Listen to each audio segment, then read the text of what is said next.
Good evening, everybody. Welcome to the Random Encounters Guild. Um, Tonight we're doing a special game of Death in Space that Brett and I have talked about doing for a long time, and it's just been schedule conflicts keeping it from happening. But being the holiday weekend uh, and Brett's schedule, his game schedule changing, we now have the opportunity to run Death in Space, which began as a Mort Borg kind of hack, I believe, kind of sci-fi space, but it has its own mechanics. It has its own cool things. It's not just it's not just Mort Borg in space, but not that there's I've anything seen a lot wrong of stuff with that. about it. It seems like it's a really fun game. Our buddy Eric Frankhouse ran it back when it came out on his channel, and they had a blast with it.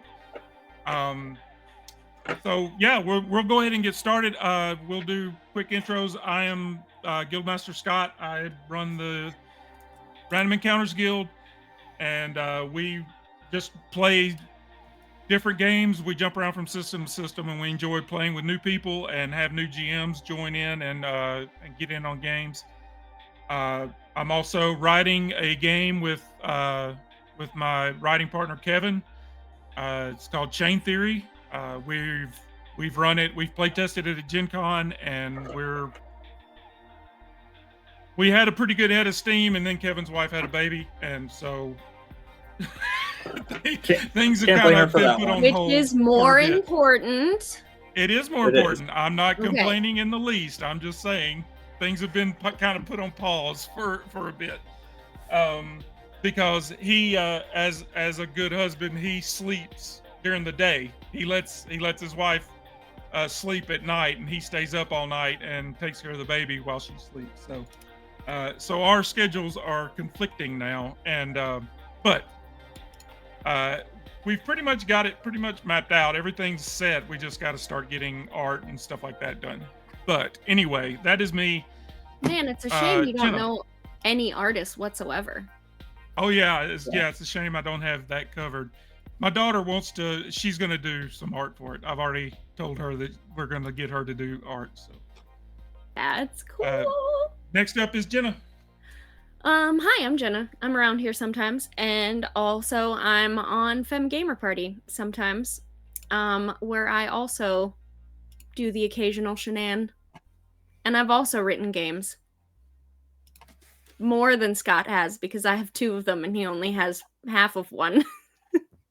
I've got like 1.75. That's not cool. Okay.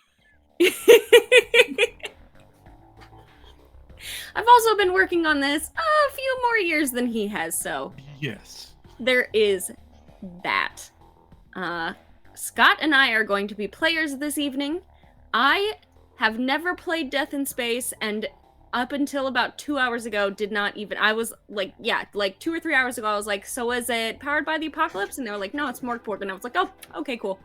So we are improvising this evening. That's right. And honestly, I've not played it either. I've seen, I've watched Eric Frankhouse's stream, but I've not played it. So. Mm-hmm. And we rolled randomized characters, and here we are. Brett, take it away. Yeah, so my name is Brett. I go by AWAR on most social medias here on Twitch and everything. You can catch me, like I said, here on Twitch /AWAR. Called my channel 21 Gaming, and we usually play a lot of D&D, but some other tabletop. We played Death in Space about a year ago over there. Had a good time with that for a few episodes, and try different games. But like I said, we mostly stick with D&D, but a lot of tabletop games and that kind of stuff. Played a few games here on the Random Encounters Guild too, and it's my first time GMing here, and we'll see what kind of shenanigans. Played with both of them a few times, Jenna and Scott a few times before, and Jenna does most of the art over on my channel too for characters and stuff. So amazing artist. So if you do need something, definitely I didn't put them together for this game, but I was very tempted. On 2 hours notice. Well, the thing is, I could have if Scott had rolled up a character earlier. Because the art for my character is going to be dumb easy. Right. Anyway, it doesn't matter. It's a one shot. Not every one shot needs art, and I need to teach myself that. Not everyone, but not every one shot is a one shot either. Yeah, if we hit this fabled Have you one ever shot, seen I'm our gonna be. Exactly. Our Femgamer party started with one shot that turned into a 3-year campaign, and now we're on campaign 2 of the same one shot.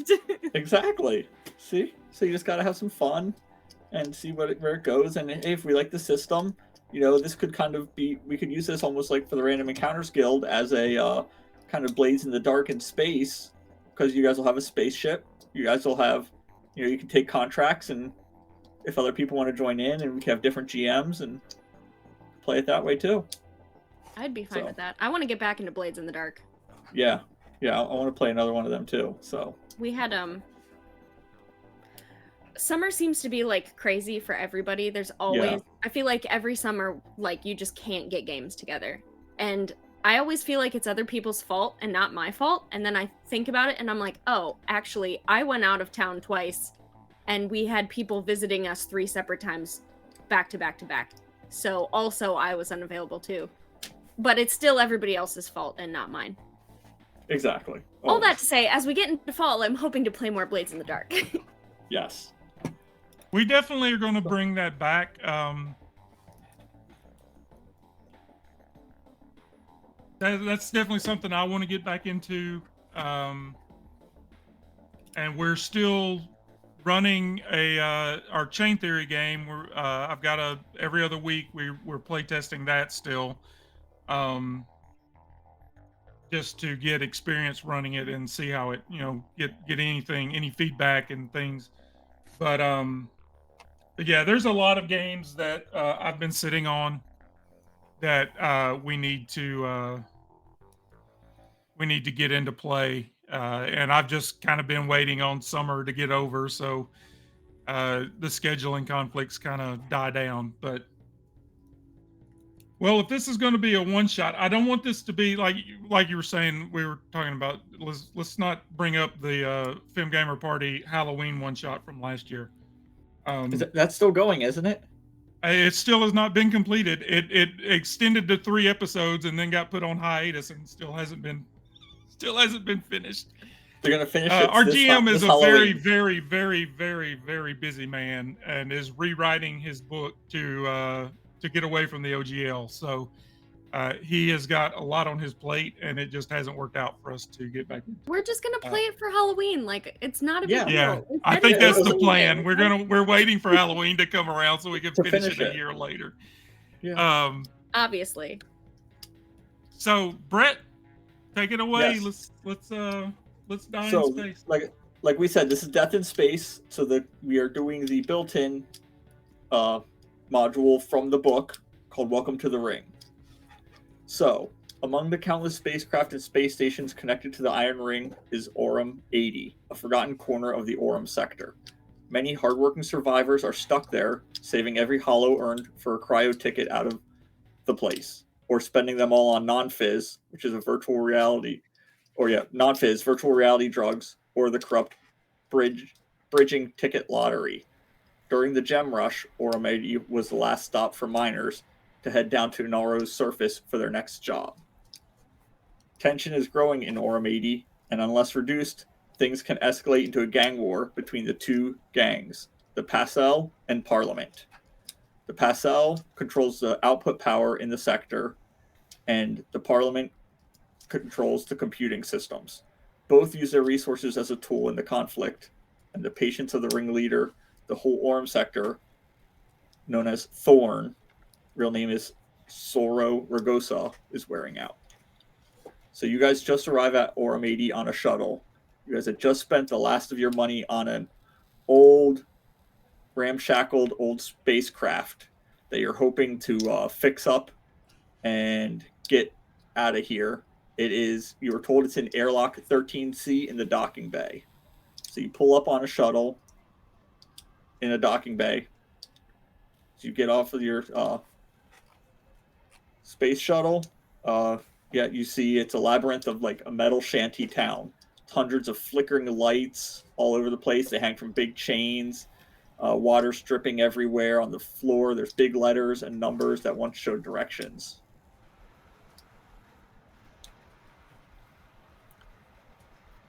So And see, we're not aligned with anyone in particular here. We're just showing up trying desperately to get some work. yeah, trying to get some work.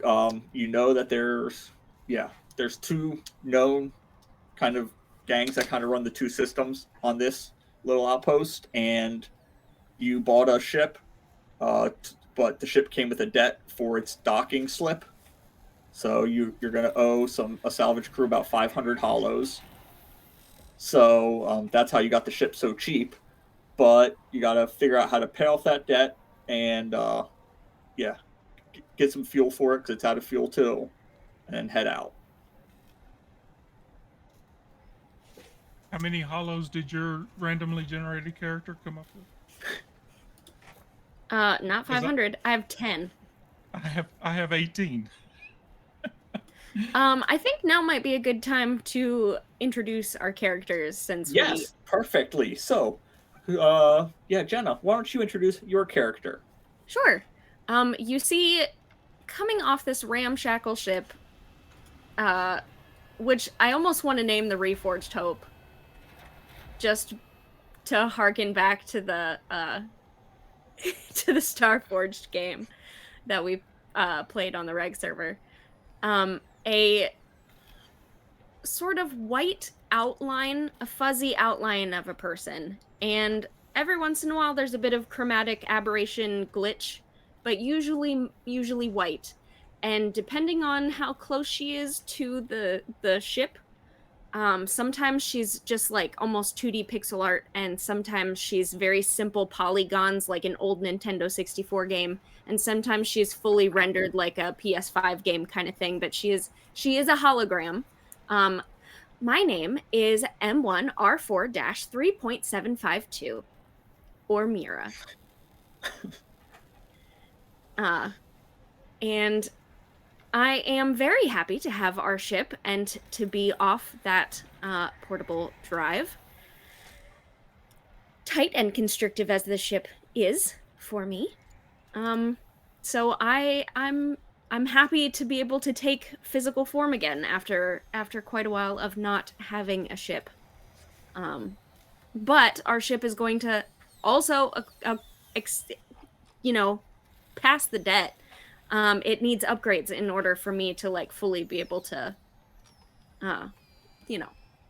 let my hair down. And I kind of think I've got one of those, like it's like the unit in Blade Runner 2049. Like I'm carrying a device that allows you to. That's what I was thinking too. Yeah, Yeah. very much go with a me to joy. places. Yeah, very much a joy situation, where he almost has like a little Tamagotchi. And I am playing Alan Carter. He is a space trucker working. He just works job to job, just trying to get by. He has been saving up for his own ship for what seems like a lifetime, and now he's finally got it. He is an older gentleman. The trait that I got randomly was too old for this shit. But he's got some scars. You may not see all of them. You may have one up here on his neck, but he's got some bullet scars and some knife wounds. He's obviously been in some fights, but he's just a space trucker. He's not a hero. He's wearing work overalls. He does have a pistol for protection, but he also has a bag with all of his engineering tools in it. He's being his own working on his own ship. He has to be able to maintain it. So he's his own maintenance guy. So that's kind of his role. Which makes you my doctor. Kind of. And now that you bought a broke down ship, maybe you might be able to help fix it up a little quicker too. Yes. Possibly. Possibly, yes. So, the airlock coming out of your guys' hub. There's heaps of junk, and the doors half jammed with rust. Kind of force it open to get into the and only the emergency systems of your ship are kind of active as it's plugged into the space into this station and everything. So as you guys make your way out into the docking bay, there's just metal containers all over.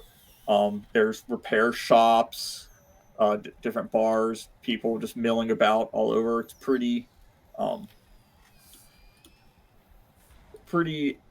a ton of people. There's people walking around, but not that busy. You can hear up from the docking bay. If you would go through the tunnels, you would get up to the common area where there's going to be a lot more happening. But this would be where the repair shops and that kind of stuff would be.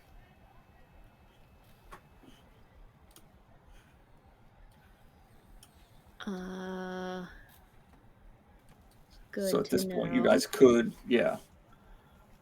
kind of, I wouldn't really, nothing really else to do on your ship and everything. Kind of know where it's at, mark down your directions of how to get back to airlock 13C. Home sweet home. Airlock Exactly. 13C. See if you would either try to go to some repair shops. There's colorful hand-painted shipping containers, booths and stalls are everywhere. Kind of make a maze of narrow alleyways. Shop owners are either resting in hammocks in these containers. Some of them are kind of remade into living quarters in the back rooms and stuff, waiting for the next customers. There's plenty of opportunities to try to find items to fix stuff up or hire people to fix stuff for you. What would we say? I'm just gonna ask you. You can make it up off the top of your head. Yeah. Is like the biggest, like our main. I mean, yeah, we need to pay off a debt, but as far as like fixing the ship specifically, I'm concerned with making it more comfortable for me. But Alan might be more concerned with making sure it like doesn't fall out of the sky. But what's like the biggest number one? We got to find or fix this thing. Well, right now the ship doesn't even run. Okay. So, yeah. So you need to get it. Flux capacitor. Yes. Yes, the flux capacitor is completely gone in this thing. Okay. Yes. So, I mean, and to be honest, like Alan wants Mara to be like set up and good to go because otherwise he's on his own. So it's not like that's way down on the priority list. But in my mind, none of that matters until we get the debt paid off. Like, do we there's have no point in fixing it up until we get it to where we can actually get it out? Or like a scallop on the ship? What do you want? I said, do we have like a boot or a scallop on the ship until the debt is paid? No, but it doesn't run right now. And there is people from the scavenging crew that you owe the money to. There's some of them on this station somewhere. So if they heard something about it getting ready to leave or anything, they might try to make stuff happen. Gotcha. Well, so we could if we needed to fix something up for Mira to function, we could focus on that and have that ready. But I think a job getting this debt paid off is first priority, and then we can worry about getting it running and get off of this base. That seems entirely reasonable to me. Let's start there. Well, if there are gangs, then should we avoid them or start a turf war to distract people and then steal their things? Here we go. Right in. Just straight in. It's You have to remember that I have basically a memory bank. Like, you can almost think of it like an external storage, like an external hard drive situation that I have to keep a lot of my memory and personality and stuff like that on. And it does not currently fit in the ship. So it seems that possibly some of my uh, morality protocols or legality protocols, or come on, we talked about this, protocols might be she's used to having the 2 terabyte drive installed, and right now she's operating off of 64 gigs. So look, let me tell you. Yeah. I have a portable Well- non-fizz server, that's what it is. I mean, is that a thing that I could just repair, or is that something we would have to pay to like get parts? I have it with me. I carry this portable non-fizz server with me. We have access to it, but it's something that I basically have to like have a think about it like you need like a dongle to connect your phone to whatever. Like whereas if the ship was repaired, I would just be able to like fully function all together as one unit in the ship. or she could like plug herself into the computer mainframe of this we need to so we can space defrag station. it, right? Like a 2003 Windows computer. Yes.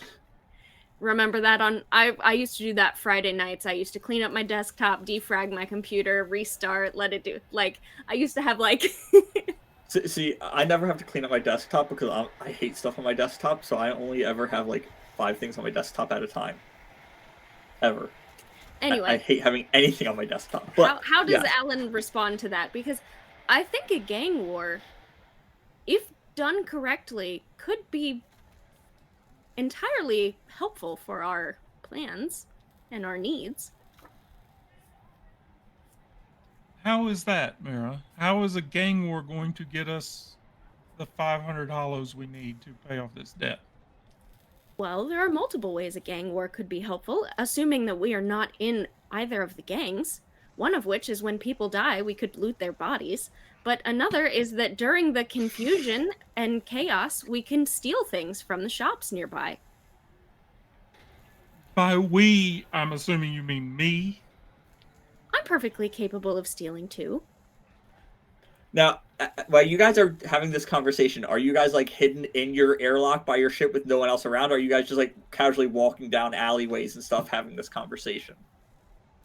I don't have any sense of self-preservation or any concept of a conversation being a bad idea. So that's up to Scott. Jenna, the word death is in the name of the game. Okay, and I want to remind you that the last game that I played on your channel was Trail of Cthulhu and we all lived, even though I touched the stuff and went outside by myself, okay? I have tried so hard to get TPK'd and none of you cowards will do it. Well, I mean, the reason this game has a random generator online is because you're gonna How need it. frequently Like you may I've need got to use no, it. I've got no delusion that Alan Carter is gonna survive through this thing. Like I think we're gonna need that random generator before. Well, then we're I'll done just tonight. be. But I would say, M1R4 like, we're having this conversation, like, 3.753. in the Yeah, or V2, V3. in the we're having this conversation in the Reforged Hope. Like, we're just, if that's not the name of it currently, that's what we're going to call it. In your airlock without anybody else. Like in your Yeah. little docking bay without anybody else Yeah. around and everything. We're just trying Okay. to map out what we're going to do, what our best plan is for how to get this debt paid off. Because she might have been trying to get ready to go start this thing already, and you're just kind of like, whoa, okay, let's keep reeling her back in over and over. But I mean, it's not what Alan thought we would be focused on. I thought we would be doing a job for somebody, a task. But if there's some way we can trigger an event on the station and not get blamed for it. I mean, If there is a job board on the station, I'm more than happy to look at it and see if any of the jobs are applicable to us and our skills. However, I assume since this is an old dying mining town where most people are trying to leave, there are probably not many available opportunities.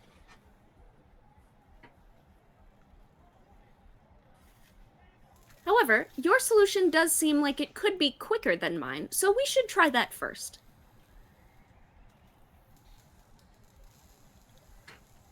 Okay, so we head out. Is there like she said? Is there jobs like who? What would we do? What would we need to do to like? Will we just go to a bar and try to find somebody, or There's a common area.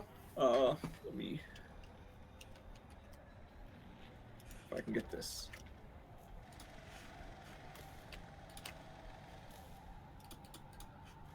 Up on Discord, send a small map of the A small station map. itself. Yes, Wow. you're That's in the so docking bay. fancy. you didn't give me a docking bay map to put on the? There is no docking bay, no. Oh, So I just sent that one there. All right, let me look.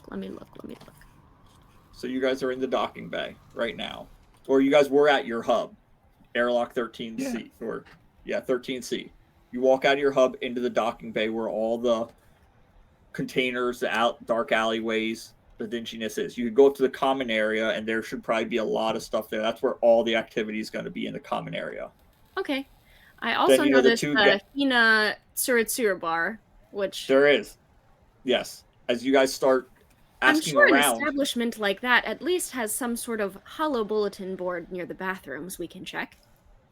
that is everybody you mention anything to about getting a job around here, they all point you to that Hino Tsurutsuru bar. That is going to be the hippest place around, where everybody goes to either get some of their challah, which to either smoke some challah or to get some moonshine. It might not be the best stuff, but it'll get you going, they said. So we can find jobs there. And as you guys are asking around for that, you guys somebody from a dark alleyway right before you guys get to the ramp up towards the common area, someone in a dark alleyway kind of calls over to you, "Hey, you guys looking for a job?" He kind of disappears back into the dark alleyway after he waves you in.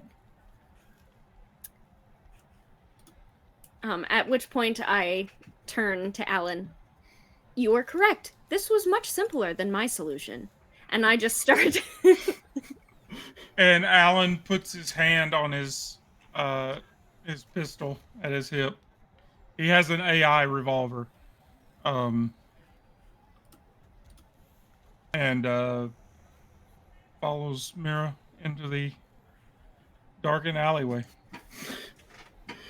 As you guys go into the dark alleyway, and it's because as Mira walks into the dark alleyway, because she's this hologram AI, the whole thing kind of lights. It was dark, but as she walks in, she's just like reflecting the light all over the place. So like the flickering lights from this place just kind of hit her and just flash all different directions through her and across her, and the whole thing lights up. And the guy's that's kind of like hiding back in the corner behind some space trash can. He's kind of like shielding his eyes a little bit and everything. He looks to you, Alan. He's like, do you have to keep that thing?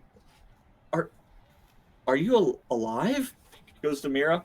He's like, oh wow, I haven't seen that in a while around here. A lot of carbons around here, but not many hollows.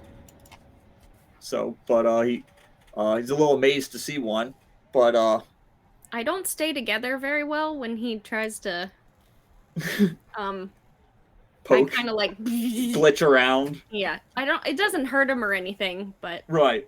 When you said you had Pixlexia, of course you've seen Wreck-It Ralph, haven't you? Yeah. That's exactly what I was thinking. Yeah. I know. I constantly think about that now. My son loves that movie too, so like we watch it all the time, at least like once every other week. And yeah, I just picture Pixlexia. And you've seen the movie, Scott?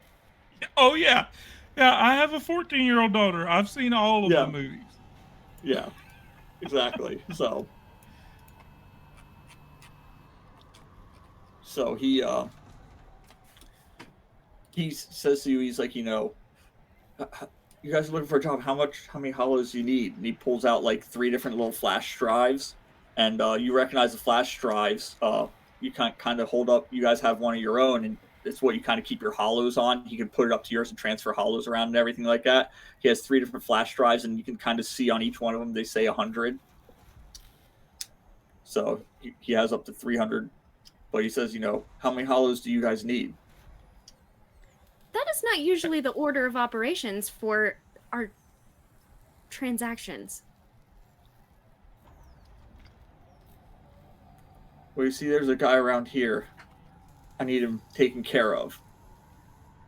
I'm not that kind of hollow, sir.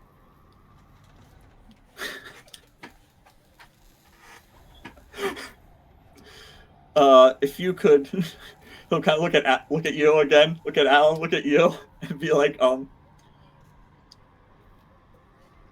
he like pulls back his jacket a little bit, and it's like all patchwork, torn up, and everything like that.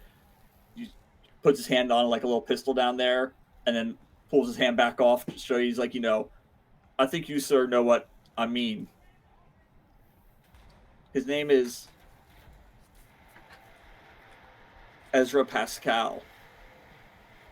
If you could take care of him for me. Could I pop into my server real fast? Check my memory banks. Do I know that name? You see, like, yeah. You see Mira's, like, I don't know what would happen, like her eyes go into like blank or something like that, and just like numbers start going across them and everything. And she kind of looks like a loading screen for like the Wii U, where she starts playing like do do do do do do do do in the background. And like the animation sort of loops, like she's just kind of like obviously loading. Fake breathing, but just standing there. Right.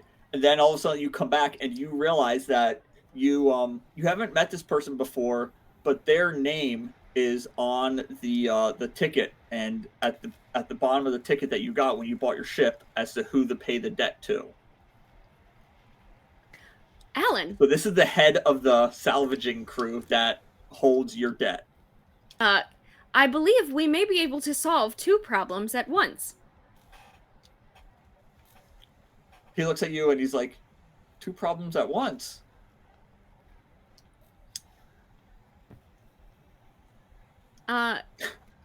Apparently, the reason what did you say the name was? Ezra Pascal? Yeah. Yes. Yep. Mr. Pascal, it owns the debt that we currently owe on our ship. He is the head of the wrecking crew, or repo crew, is that what you said? Mm-hmm. Salvage crew, repo crew, any of them, yeah. The repo team. Yes. Who will be looking to repossess our ship should we be unable to pay. He, as you're mentioning this to him, he kind of like takes 2 of the drives and kind of folds them back in, puts them in his pocket. He's like, I could give you 100 hollows if you take care of him for me. And why is it that you need him taken care of?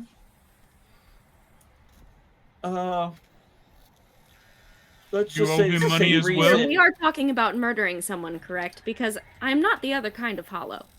Correct. Okay, that kind of hollow I can be. It would serve. Sorry, I'm trying not to laugh because he's not laughing. But I'm with Scott here. So, but he's like, that's yeah. Let's just say I have the same issue you do, and I would be much better off paying you this than paying him what I owe him. How much do you owe him? More than I can pay you.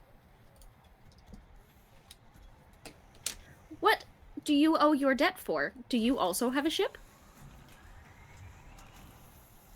No, I played some lottery against him at the Hinasusuru bar. And he won the lottery bet, so... She's gonna turn to Alan directly in front of you without changing volume or hiding anything and going, this man takes illogical gambling. What's the word I'm looking for? It's not chances. Jenna Risks. is not brain today. Risks. I do believe he's probably less intelligent than us, and we could get the upper hand on him if need be. At this, as she's looking at Alan, Alan sees him again, like, slide his hand into his coat pocket quickly. As he's, like, looking at Alan. Alan doesn't... He's never taken his hand off of his pistol, but he hasn't... Right. Like, there's no moves. But he will turn to this this gentleman and say... Gentleman. I will take care of this for you for all 3 of those hollow sticks. Not for one. Drive a hard bargain. This is not the business I'm in. I'm not...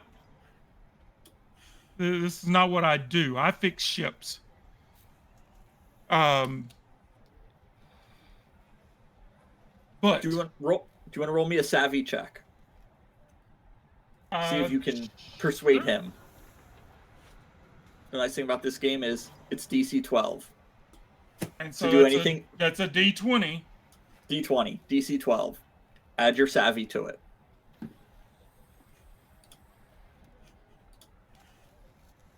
That is a 9. That is a 9, so that fails. Yep. So at that, you ask him for the 3 sticks, and he'll pull out his gun and point it to you, and point it at you, Alan, and say, I'll give you 1 stick for it, and I won't blow your brains out right here. Or I'm I'll blow very your interested brains to know out and what you take think. all 3 sticks. I'm interested to know what you think will happen after you blow my friend's brains out. Do you think that you can do the same to me? He looks at you a second, he kind of gets like a puzzled look on his head. He's like, The consequences of your actions, which I'm sure you have not considered given your proclivities for gambling, are not in your favor. he just looks at you again. He's like, can you turn that thing off? He has tried.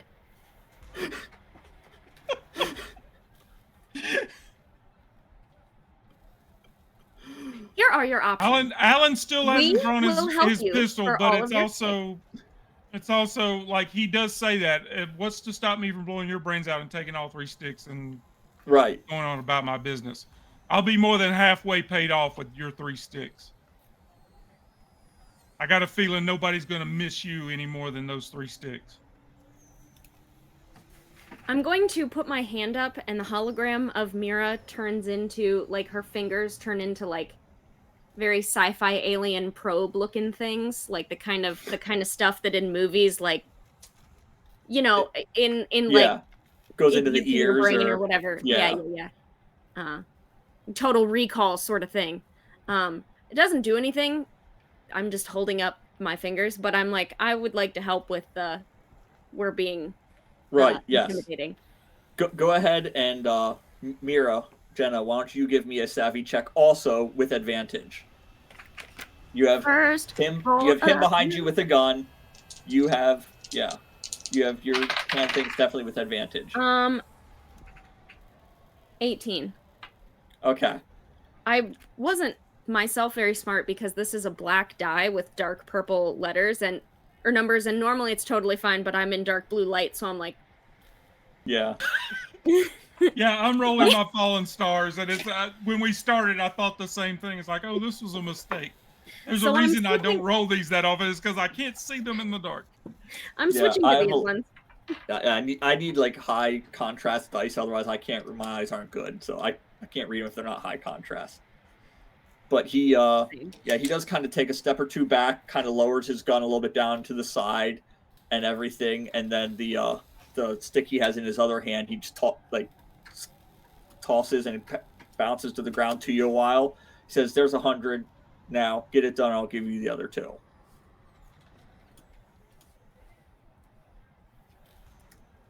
So you have a stick with 100 hollows on it. He gave that to you a while and said he'll give you the other 2 when you complete it. And how do we contact you when that happens? I'll be here. Why don't you just kill him yourself? Because he has friends that might try to stop me. You're 2 people. I'm only 1 person. It'd be a lot easier for you guys to find him. He hangs out at the bar too a lot, so I'm sure if you go to the bar, you'll find him there. Do you think it would be more logical if we all went together? If his friends are powerful, numbers would be in all of our favor. Potentially. You seem incompetent. If I go to the bar... Are you competent with a gun? I am more than competent with a gun, but if I go to the bar, I don't think I would walk out of the bar. Ah. So, competent with a gun, but incompetent walking. Understood.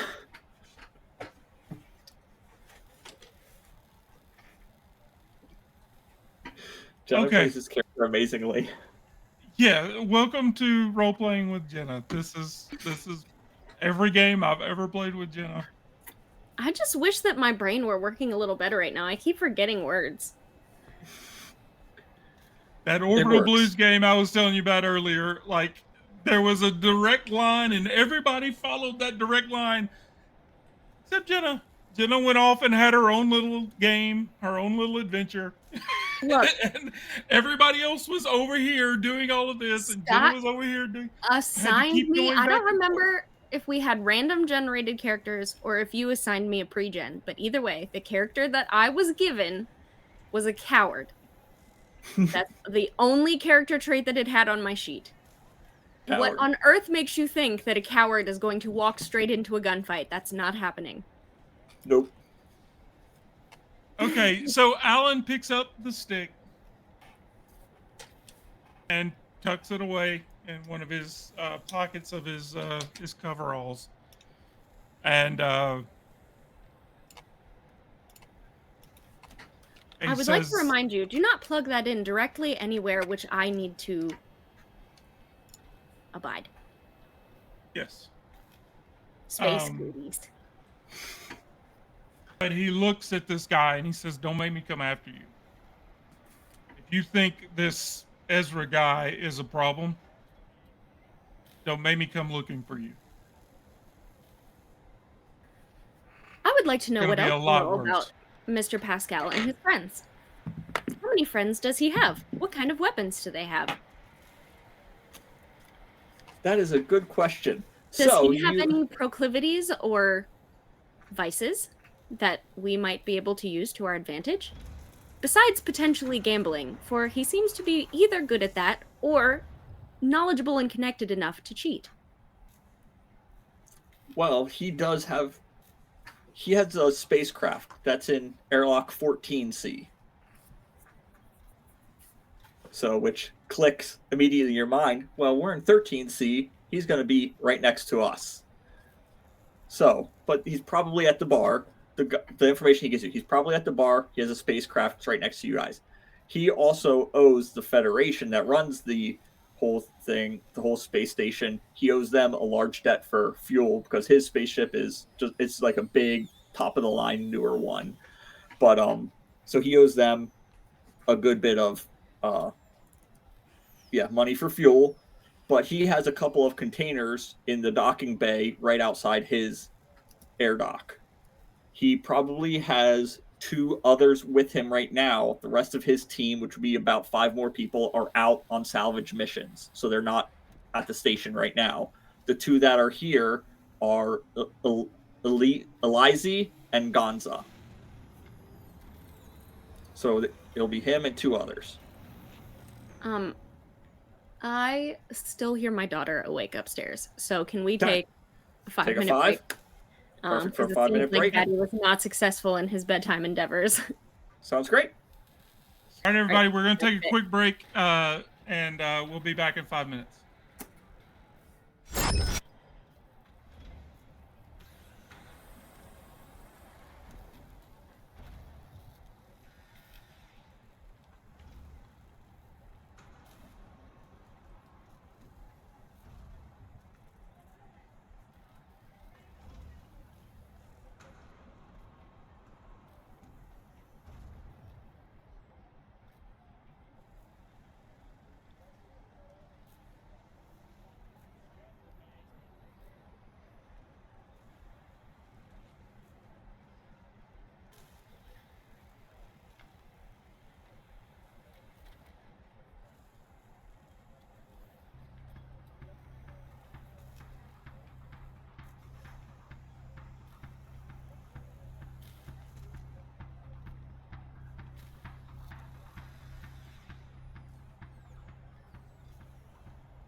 Welcome back, everybody. Thank you for sticking around with us.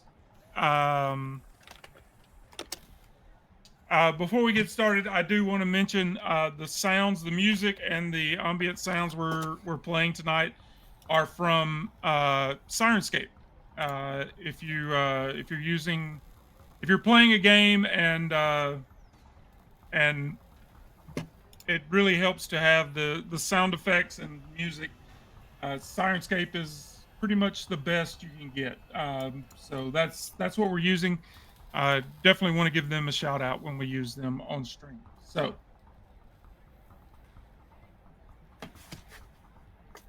okay, so here we go. We are back. So, you guys just made a deal, and we're trying to see if he would go with you to this bar to try to find Ezra and his team. He won't, because if he enters the bar, he more or less tells you that they'll probably shoot him on sight. So he probably has owed this debt for a little longer than what he said he would pay it back, and still owes the debt pretty much, and and it's more than the 300 that he is willing to pay you now. So you have 100 of the hollows a while before you even, you agreed to do it, and he gave you 100 hollows up front. So whether you come back or not, whether you can do the job or not, is up to you, and whether he will follow up. That's what I'm thinking. Is we take the 100, and we're 100 closer to our goal, and it's possible. It's possible. Well, the idea of not owing any money to anyone and then being able to put all 300 of those credits into upgrades for the ship is quite appealing. I'm not 100% sure if killing this Ezra Pascal is going to erase our debt, just because he's the leader of the group. Yeah. It is his name on the debt. I've checked my records. It is not the name of the group. Yeah, and at this point, Mira would kind of use a finger to do a holographic projection of the debt slip and everything, and you look at it, and you see his name signed at the bottom, and it's paid to him personally. So he's writing these debts out of his salvage crew, but to himself. Which does make me wonder, does the rest of the crew know that they do not have any stake in this endeavor? Do they? Yeah, that's a good question. Are you going to try to make his crew turn on him? Get more crew members for your crew? If we killed him and had his crew turn on him, we might be able to erase our debt, get 300 credits to upgrade our ship, and keep his ship. Although I do not know that we would want to keep his ship if he has substantial debt for the gas bill.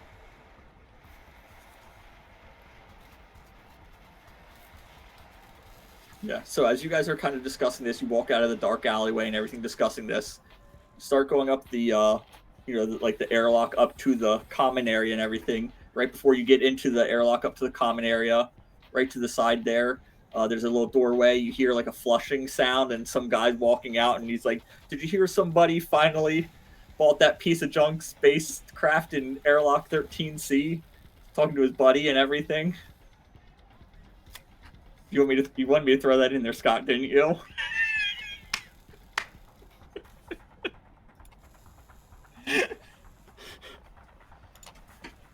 Yeah, Alan doesn't pay any attention. He's not going to confront these guys he knows what he bought, and now it's just a matter of fixing it up. The reason he bought it is because he can fix it up. So. Good deal.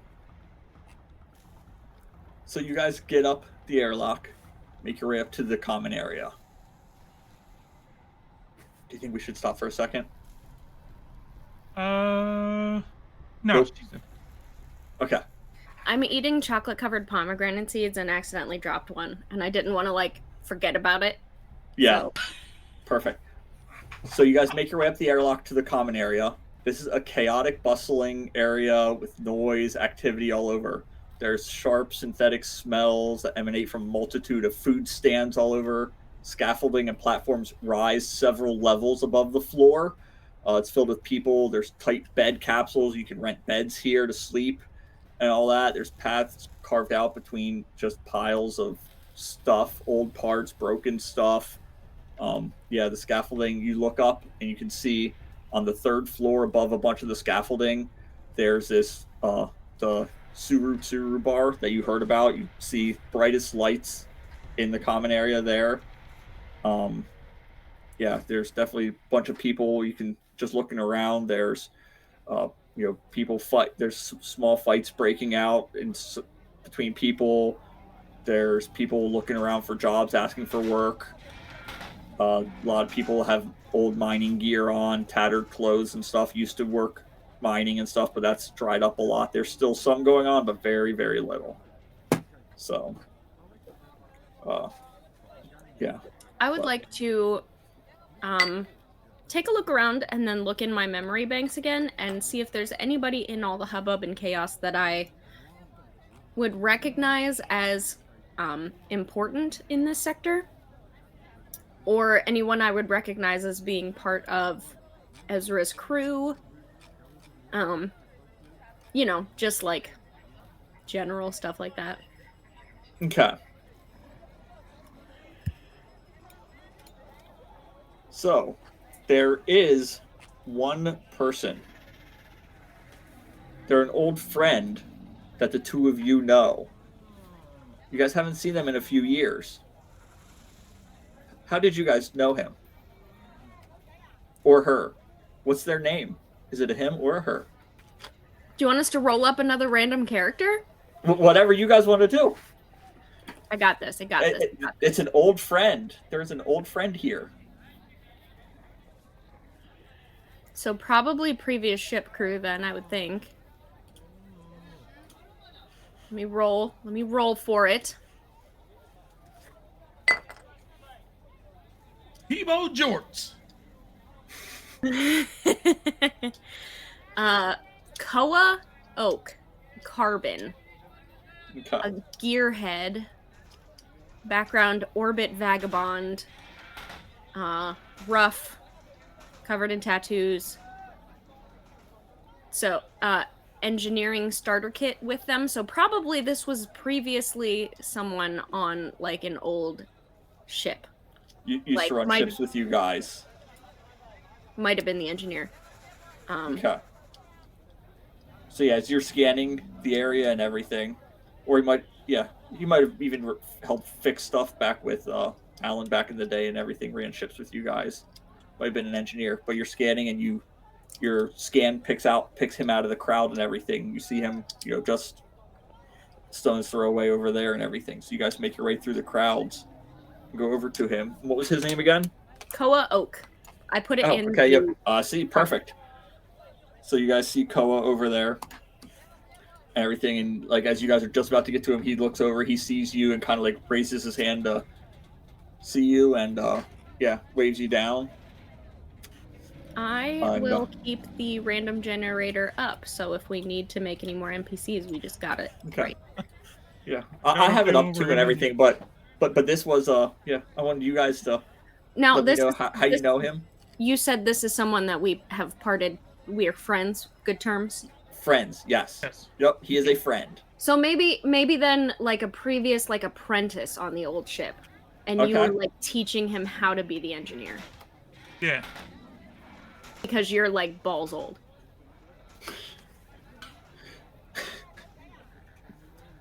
Now you're talking about Scott or Alan there? Sounds really Yes, that's what she's talking about. Both. So yeah, Alan will he sees him and he waves his hand and comes over.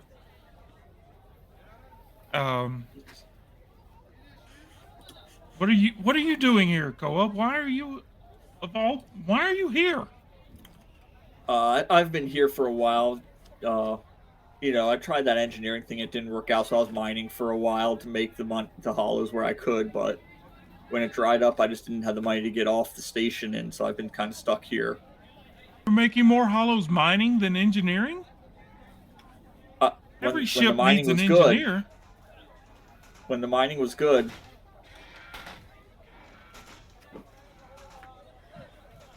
I But- imagine the ships around here would need engineers more than usual. They definitely do, but I don't think I ever once I got off the ship with you guys, I never continued it, and I should have never stopped learning what Alan was teaching me. Should try to go back and let you keep. And as he's telling you this, you guys see a big kind of on this first floor, a big clock come up that was showing the time, and it kind of like lets out a loud alarm and then starts with a 4-hour countdown. It starts counting down. Koa, are you aware of what this means? Slide it a little more towards you so it's in the frame. There you go.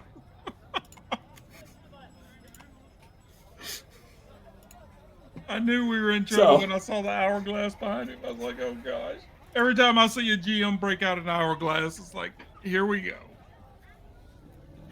Do you know how long it lasts? No. I don't know, maybe an hour. An hour. All right, here we go. Koa, are you aware of the purpose of the alarms? He looks up at the timer and then looks back and he says, yeah, that's yeah, Soro Ragusa will be here in 4 hours.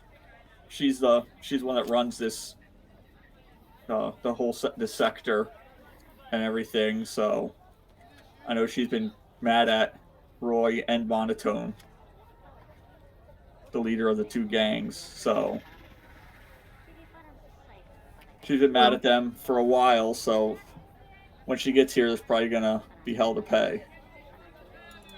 What we're interested in right now is Ezra Pascal. Do you know who that is? Oh yeah, he's up at the Suru bar. Why do you don't owe him money, do you? Have you ever murdered someone?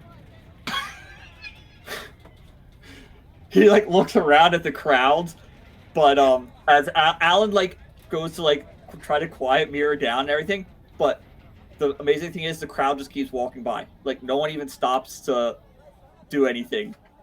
So yeah, Alan gets surprised for a second. And he's like, "Wait a sec!" Like the amount of just lack of care around here is just amazing for these people. And even Koa is a little like looks around quickly and then, you know, no, I haven't. Why do you ask? Well, we have the opportunity to change that if you like. She turns to Alan and just says, I wonder if we were to canvass, so to speak, the general population here. I wonder how many people would actually be in debt to Mr. Pascal, because it's possible we would have a number of helpful allies in this endeavor. Also, I would like to say, it sounds like my initial plan of starting a gang war is not entirely far off from what's going to happen today. Oh, yes, we bought a ship that is docked here in the station, and there's a rather pricey docking fee on it. That's why we were able to buy it for cheap. And you owe the money to Ezra. And Ezra's name is on the loan, yes, on the docking fee. We were on our way up here to the hub to try to find work or a job to pay off this thing so we could fix the ship up and get it out of here. And a gentleman stopped us and offered us 200 hollows to kill Ezra Pascal. So you kill him, and what? So you don't owe any money, and then you can just leave with your ship. Is your ship running? It is not at the moment. It needs fuel, and it definitely needs upgrades for Mira to be able to function properly. Okay. Well, if you need fuel, I know Hina. She runs the it's Hina Surusuru. She runs the Surusuru bar. She's the one that has a hookup for fuel. She'll be able to get you fueled up. Talk to her. But either of the leaders of the best mechanics on the station to get you fixed up, either of the leaders of the two gangs will be able to. I believe we need to have a chat with Madam Hina if she is in charge of things like fuel. She can get you fuel, yes. Well, my concern is that Mr. Pascal seems to have a large outstanding debt for fueling his own ship, and I would be remiss if we angered the person in charge of getting fuel if it turns out that large debt is to Hina and we... His would not be to Hina. He gets it from the Federation themselves. She'll get it to you on kind of the underground.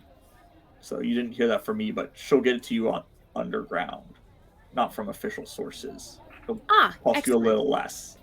So this will be cutting out a disloyal customer for her. Yeah, exactly. And yeah, you'd be good though. Well, okay. All this being said, you mentioned wanting to get off of the station. Yes. Yes. Do you need? Yes. Do you need help on your? I of course am an engineer, and I was planning to do the repairs myself, but a second pair of hands is always nice to have around, and we have history, so if nothing else, we can get you off of this station and get you to somewhere else, or you can stay with us. You can be a crew on the Reforged Hope. I like the sounds of that, as long as we are off this station, and he points up to the clock again, before that's hit 0, because it's not going to be good around here when that hits 0. First of all, I went ahead and had a PDF of Koa ready and shot that off into the Discord, so if for any reason you need to roll for him or whatever, you have all of his stats Perfect. there. Second... Or if you need to roll for him. Sure, I can play 2 characters. It wouldn't even be the first time. Does it seem like the general population around here, because we're kind of in like a market, like a bazaar area right now, right? Yep. Does it seem like everybody's sort of like trying to evacuate, or are they just like going about their normal business and don't care about the warning, or they're kind of taking it as like, I can get things done in 4 hours? Like, what's the I would like to make a vibe check. Right, yes. I don't think there need to be a check, but yeah. There's definitely a little tension now. A good bit of people are going back to either the computer center or the engine room. There's a lot of people going back. You figure that those are members of those gangs that are leaving now. So once that happened, it's still busy, but it's definitely not as busy as it was before. Okay, and Ezra Pascal's not a member of either of those gangs. His is own. No.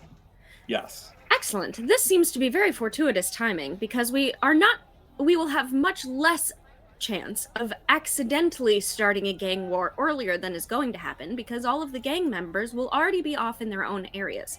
There will be fewer people, probably, with weapons who will care if we kill Ezra Pascal.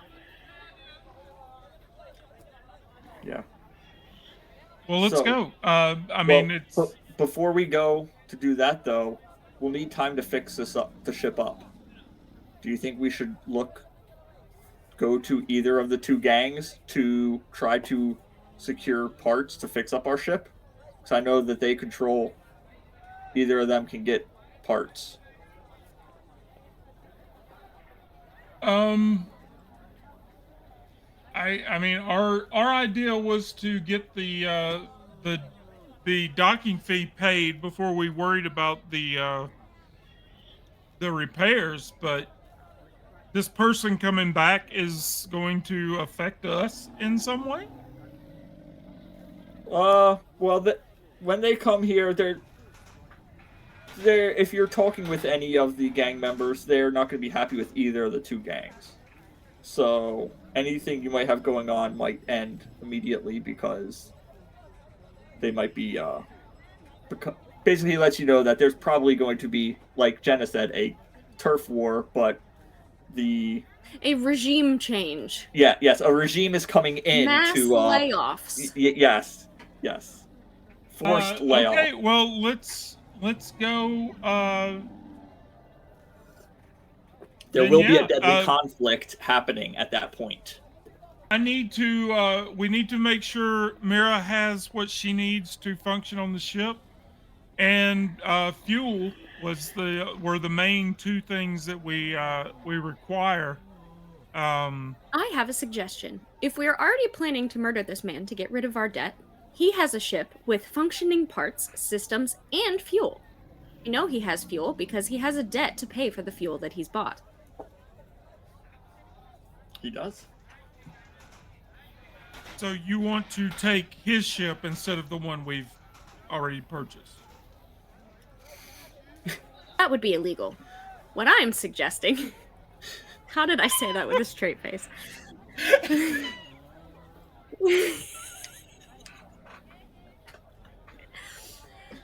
What I'm suggesting is just salvaging the gas and the systems in his ship to use in our ship after we have already killed him.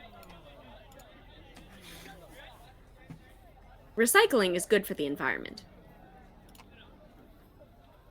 That would be, recycling is nothing new to this, you guys, because everything is built, as you can see, as you look around, there's just piles of old parts, and, some people even scavenge through it and unscrew a little, small motor off of this bigger motor and take it and stuff. It is very possible that Mr. Pascal... Yes. It is very possible that Mr. Pascal's crew is going to want to take their own ship to safety. That is not my problem, and I don't believe that ship of the size of his... Let me rephrase that, that's not what I'm trying to say. Statistically speaking, it is entirely unlikely that our small ship is going to need to take all of the gasoline from his ship. Space gasoline from his ship in order to get ours running. It's very likely that if we siphon just a small amount, his crew will still be able to get away from safely, and they won't need to worry about us at all.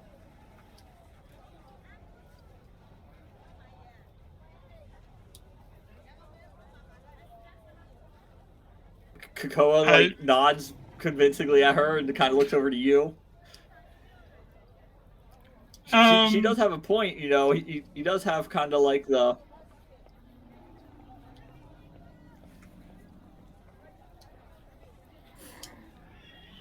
So instead of going and speaking to one of these gangs, we just go straight to the bar and deal with this situation. And try to steal the parts we need and go fix it ourselves. I might also suggest speaking with Hina first. Alan, you might be best at doing the talking here, but it is possible she would also have some sort of payment for us in order to get rid of Ezra. Double dipping, so to speak. Wouldn't that be triple dipping from what you said earlier? Koa pipes in. We need as many dips as possible.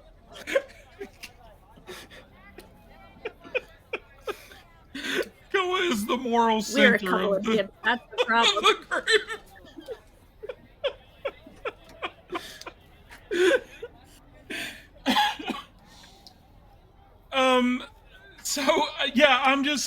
I'm getting conflicting.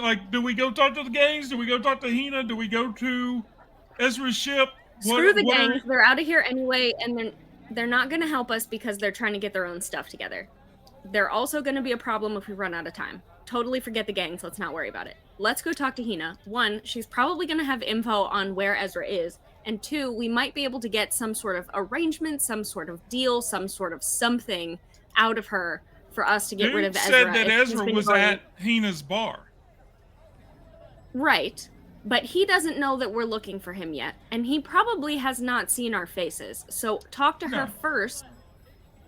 Even if it's something like we could... This is out of character, but just assume, we have this conversation, sure. Right. Maybe we come to some sort of arrangement where Hina drugs one of his drinks and then we get the upper hand on him or something. Like, not even necessarily that she pays us for this, but like there could be some other kind of arrangement that's beneficial for us. All right, let's go. Because it sounds like he's a big spender, and it sounds like he thinks of himself at least as a big shot on this rock and kind of a contender as far as his gang versus the other ones, even though it's obviously much smaller. So if he's been buying, even though it's legal above board gas instead of what she's selling, that's like not good for her business. Because it's setting a bad example for the other customers. So it's possible that Hina doesn't look very likely on that. It's possible that she doesn't care at all, and she is currently packing up the bar and is going to be leaving. It's possible that she's just going to put down a giant storm gate and weather the gang war out and not care about any of this. I don't know until we talk to her.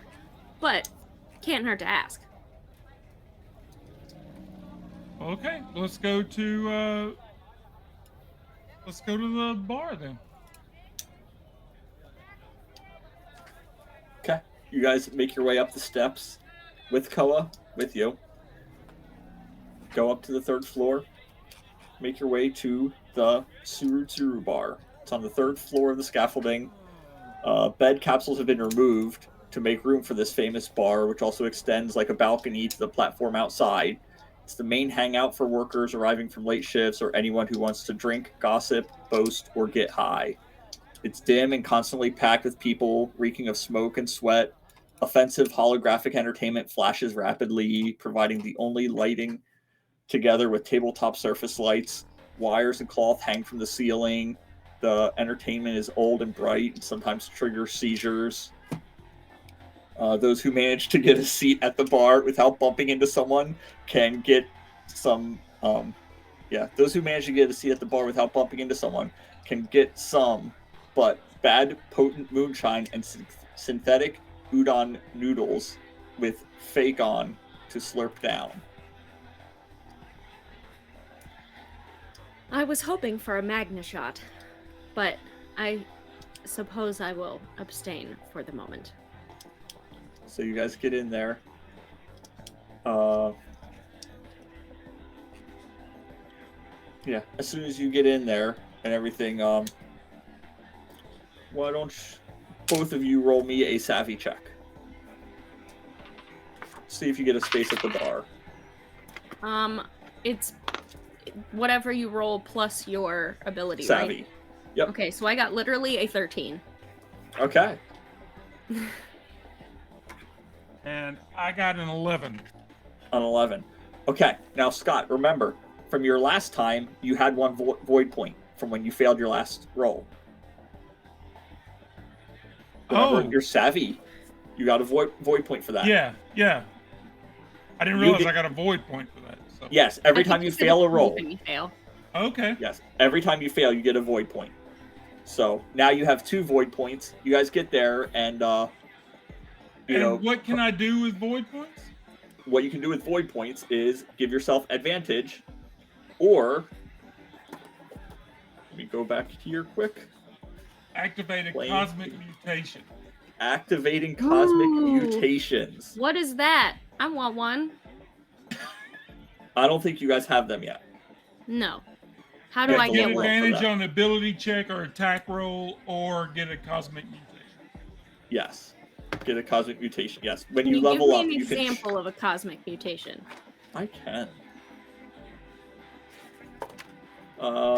Telekinesis. You can lift, move, pull, or generally alter direction and speed of an object using your mind. It's up to the size of a handheld object. for 1 minute. Or you can, another one, thermal conduit. Can make the body withstand extreme temperatures or create small region of extreme temperature in the palm of your hand.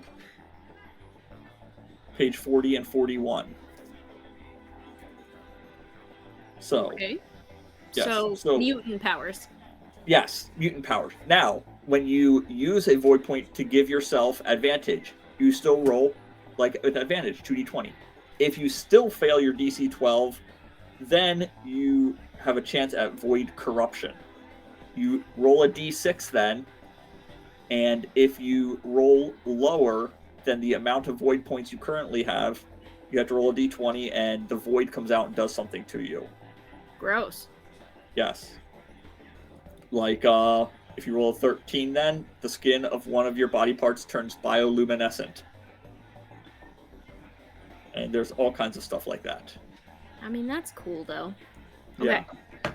So if we These fail a cosmic bunch, mutations we can are great. They are. Yes, at the end of the Magnetic session. blisters form on hands and feet. The magnetic force is strong enough for climbing on walls and ceilings. But the problem is that only happens if you fail a bunch, and I'm practically Yeah. perfect in every way. Oh, well, there you go. That's the sacrifice you make. This game is literally unplayable. Anyway, let's go talk to Hina. Yes. So And Mira considering gets all a the seat advice and I've I been do given. not. Which I'm fine with that. That's fine. Right. So what would happen then is I would imagine you guys get there. Alan's like, oh, there's a space up at the bar. Let's go. And as he's saying that, Mira's already like walking up to it and sitting down. After she just said that you should do the talking, she takes the only seat left at the bar, sits down, and you're just like.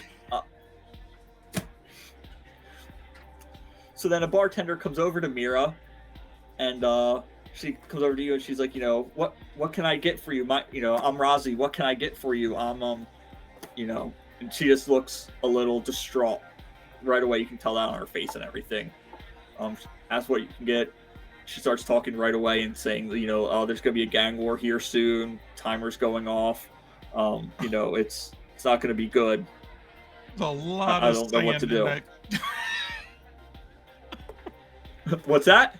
He said there's a lot of sand in that Hourglass, timer. I hate it. It is Oh. literally an hourglass. And I the whole know, time and I she's hate it. talking, Mira's like, can I,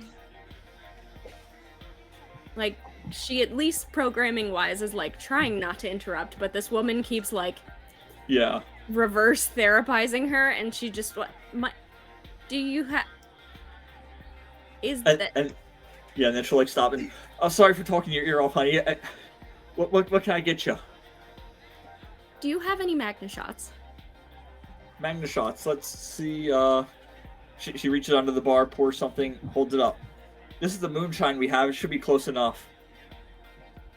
I stick my finger in, check the pH, and it's like pH 0, and she's like, excellent. Battery acid.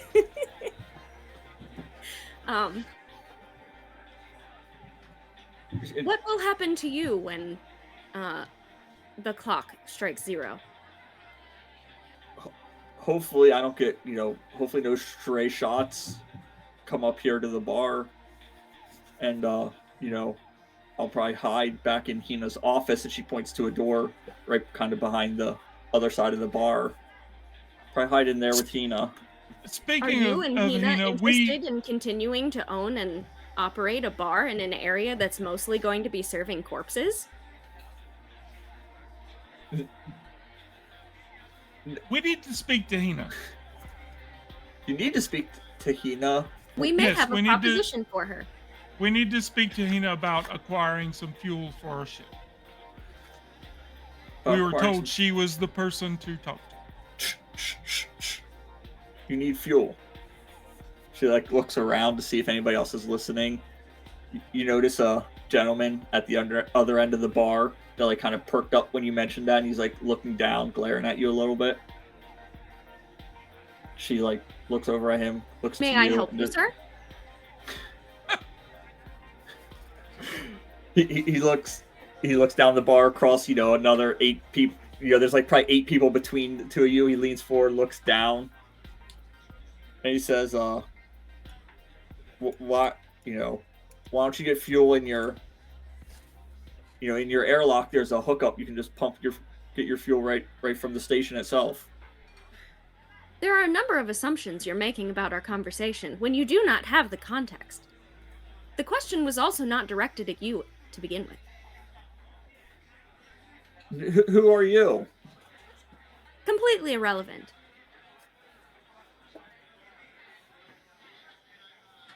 He kind of like Who leans are back you? again, grabs a shot, takes it quick, puts it back down.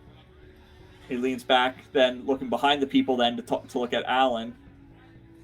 By my calculations, you have 3 hours and 37 minutes left on the station before the entire thing gets blown to bits by various and sundry weapons. This is an interesting way of spending your time, and not entirely interesting company. I suggest you reevaluate your priorities. You notice two other guys that are sitting between, like, next to him, on your side of him. They're also starting to like look at him and then look over at you and muttering something under their breath. As he like leans back to look at Alan, and he said, he's just like, "Don't worry about it. It's not worth it." And then he just goes back to drinking. Lets you guys go. Have a lovely afternoon, sir. And then I'm going to turn back to Alan at that point. And I can't really whisper, but in a way that, sometimes like surround sound speakers, if there's like 4 or 5 of them, they can like change it so the noise is only coming out of one speaker sort of thing. She can kind of do like that. Right. So it's like it's directed at Alan, at least. The noise is like coming out of the back of her head somehow. Right, because for her, it doesn't actually matter what direction the hologram is placed. That does not change her perceptive abilities. Right. That if Hina and her bar staff were potentially looking for an easy ship that can hold all of her supplies from the bar in order to get away from this particular hellhole, so to speak, we might be able to arrange that from Mr. Pascal's ship. Another option to keep in mind as you interface with her.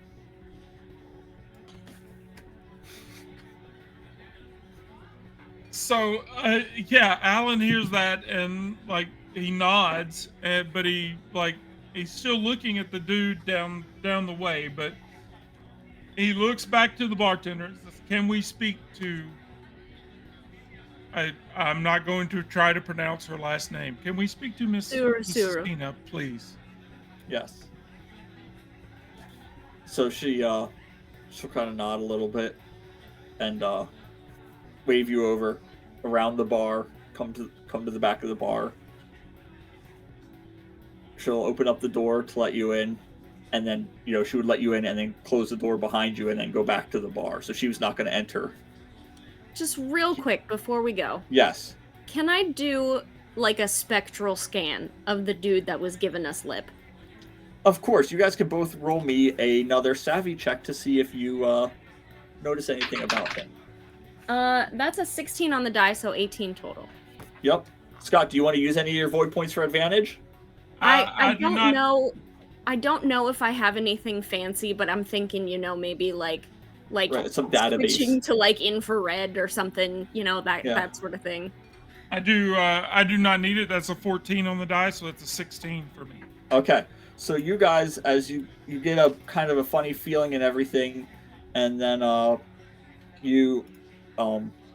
Mira would probably like bring up, as you guys walk in, close the door behind you, she'd like hold out her hand, bring up a little hologram and be like, "That man at the bar, that is Ezra." The man that was sitting at the other end is Ezra Pascal. So it looked like this. Yes. Oh. Yes, the picture that's in the Discord. Yeah, I've got it up on the screen right now. Yes.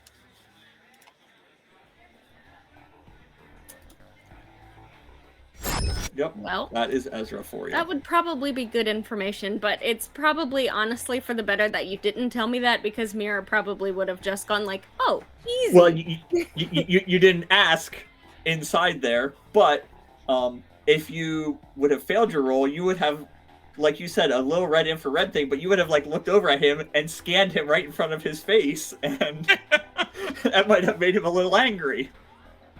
But I mean, we also now know that he's recommending that we steal station fuel from the station.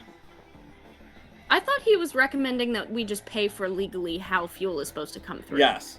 He's recommending you legally get fuel, but then, because you guys mentioned it, he knows basically what you guys learned, he knows that they sell bootleg fuel here.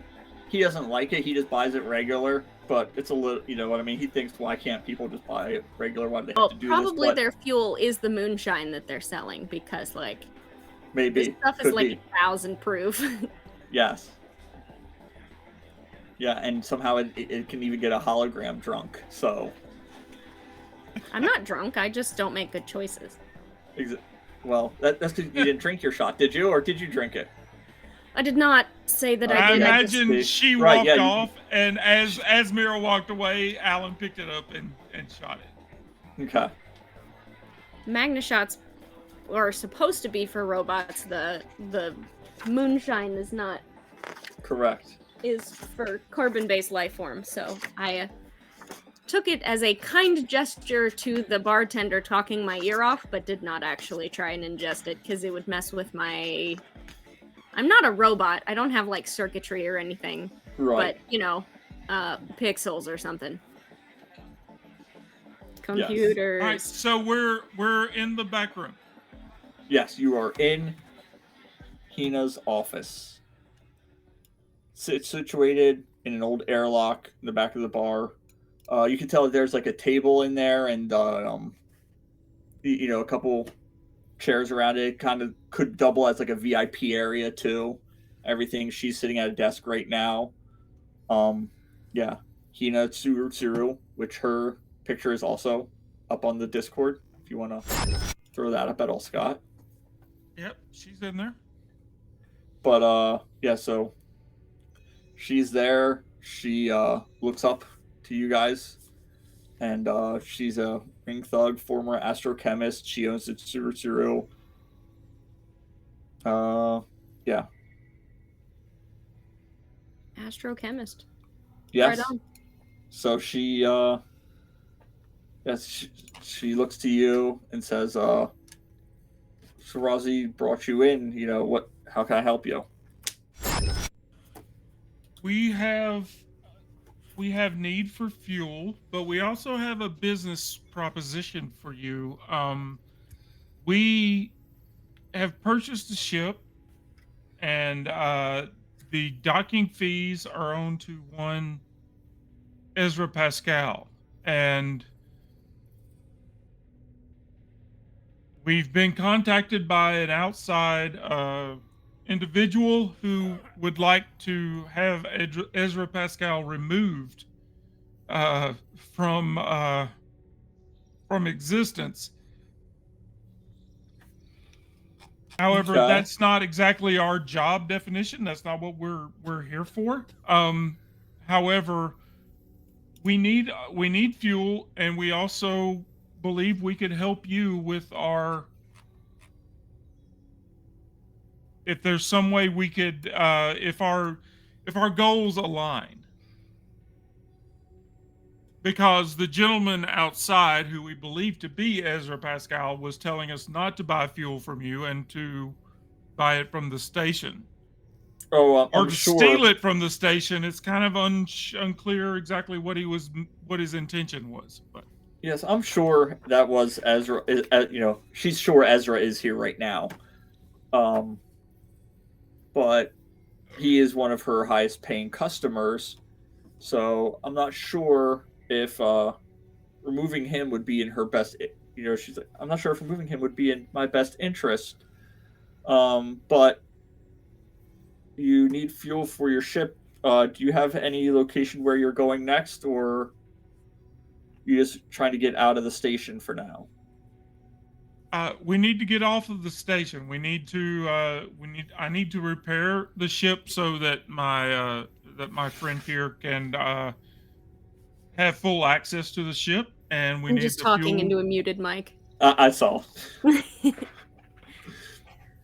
I'm not What? sure if you're aware of the blaring alarms, but in approximately 3.5 hours, this whole place is going to become absolute pandemonium.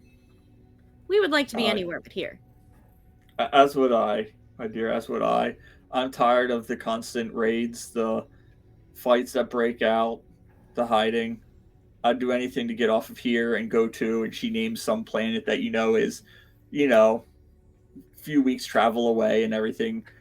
That is one option we have come to you with. Once we dispose of Ezra and our debt is null and void, we will be taking our ship, but his ship will be left uncrewed, unmanned, uncaptained. Yes. However, I'm not a pilot either. Well, in that case, you're more than welcome for, if we can work out a business deal, I can take you to where you need to go. If I fill your ship with fuel, you'll have space on your ship for me. You give me a full tank. And you would know that a full tank, you'd use maybe like 15-20% to get to this planet she's talking to. You'd have plenty more to go to some other station or plenty more. We're so poor, we've never had a fuel tank of anything ever. Correct. We've probably been like, can you put $11 on pump 3, please? Yeah. And then they say yes. Quarters. Yeah, then you take the Ziploc baggie out, open it up, and dump the change out, and you're starting to count quarters and dimes. Whew, I had to do that in my college days. That's only $10.47, and then you get out your pocket full of pennies and put that up, and here's the other 53. I'm sorry. Have to look at the cashier's face when you do it. Oh. She was like, I'm not counting that. I'm like, ma'am, do you think I would be doing this if I had any other choice? Yeah. Alan will look at Koa and, like, does he get a sense of, like, can we trust this woman? Or he looks to you. I want to remind you, as Jenna, that Koa doesn't make good life choices. Koa doesn't. Koa would nod to you. Do you want to roll? Getting a lot of these savvy checks because that would be like your perception and intuition. And we're not getting into many fights, which is a good thing. Do you want to give me a savvy to see what your intuition tells you? While he's doing that, I would like to... I think is going to end up being a tech roll, but basically I want to do a mental calculation of how much space we have on the ship, what is currently on the ship that we could potentially offload or somehow recycle or something to make more room so that Ina, and I'm assuming Riz is also going to be part of this deal to get like 2 more people on this small ship. Like what can we offload? What can we do? Do we already have the space? What need, like, I'm kind of... You're right. I'm sure you'll make sure you have the space, and you could probably even get a few more if you have 2 people, and it's a decent enough ship and everything. But yeah, what did you roll, Scott? I used a void point for the advantage. Okay. Because I rolled a 1. Okay. But I got a 15. A 15. But you could have had a mutation. You could have been so bad at gauging his character that you grew a 3rd limb. Not a 5th limb, that's how 3rd limb. Work. We're gonna make it work that way. A spaceship comes out of your stomach. Excellent. That solves all our problems. We'll siphon your gas. Now Mira's like, oh, and here we go. And flies out into space. The end. Beep, beep. It's like the magic school bus. So, yeah. So you can tell she does. Koa nodded to you. He thinks she's good, and you get You look at her, you kind of tell that she is a straight shooter. She looks like she's been here a long time. She's tired of being here. She wants to get off this place too. Yes, she runs this place, but she is willing to leave it and everything to start over somewhere else, so that way she doesn't have to worry about the constant fighting, the fights that break out. So here's the deal then. Okay, We'll before give we her move a on, short I list. just want to clear this up. Void mutations are like the player gets to choose if that's what they want to do. Right. Yeah, the void corruption. If you use a void point for advantage and you still fail, you get a void corruption. Then you roll void corruption. Yes. Not the cosmic mutations are good things. The void corruptions are bad things. Yeah, the cosmic mutations you can get when you level up, which will be at the end of the session. I'll ask you like 5 questions and you get like an experience for each one. You grow, like you roll a 16, you grow an extra set of teeth. Just like my last Morkborg character. No, yes. You roll a 12. When you try to sleep, you see through someone else's eyes. Yeah, so... Just like my last Morkborg character. So, rolling... Scott, do you see the number 6? Using a void point for advantage, there's consequences. I didn't realize that when I did it. Luckily, I succeeded. Well, but do you see, if you fail, you don't just roll on that. You fail, you roll a d6. If you roll under the amount of void points you have remaining. So if you get one and constantly use it. Okay, yeah. If you constantly use it, but then you might not have one when you need it. So it's that balance of saving versus using. So it's not guaranteed that you might sprout a new eye from a random place on your body. Okay. So, well, That's why I'm a succeeded. smoke-a-Mickey-bottom kind of person. That's right. So, you do think that she is straight shooting with you. So she'll ask you, would you like me to call Ezra in here unassisted from his henchmen for you?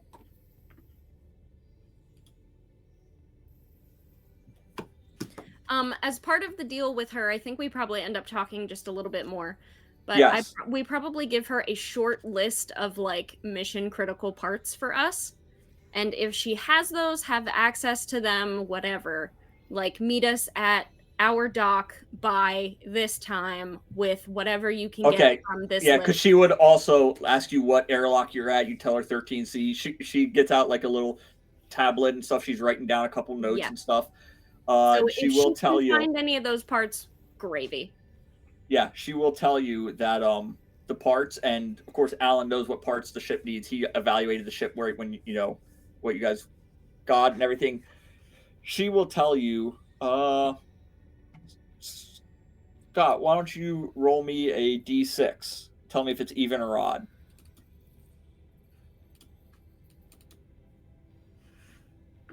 Even. Even? Roll a 4. She will tell you to go to the Pasel. The one gang. The parts, Roy, Mira, with the Pasel will have them. She does not have parts. She has fuel. But the Pasel will definitely have the parts you need.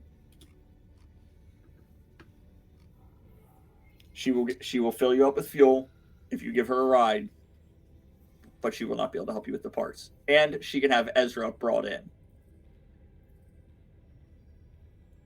So you don't want us to remove Ezra from the equation? If you are getting me out of here, I have no use for my top customer because I am no longer going to be running this bar on this hellhole. So if this is going to ease you into getting out of here and getting me out of here, I will call him in here.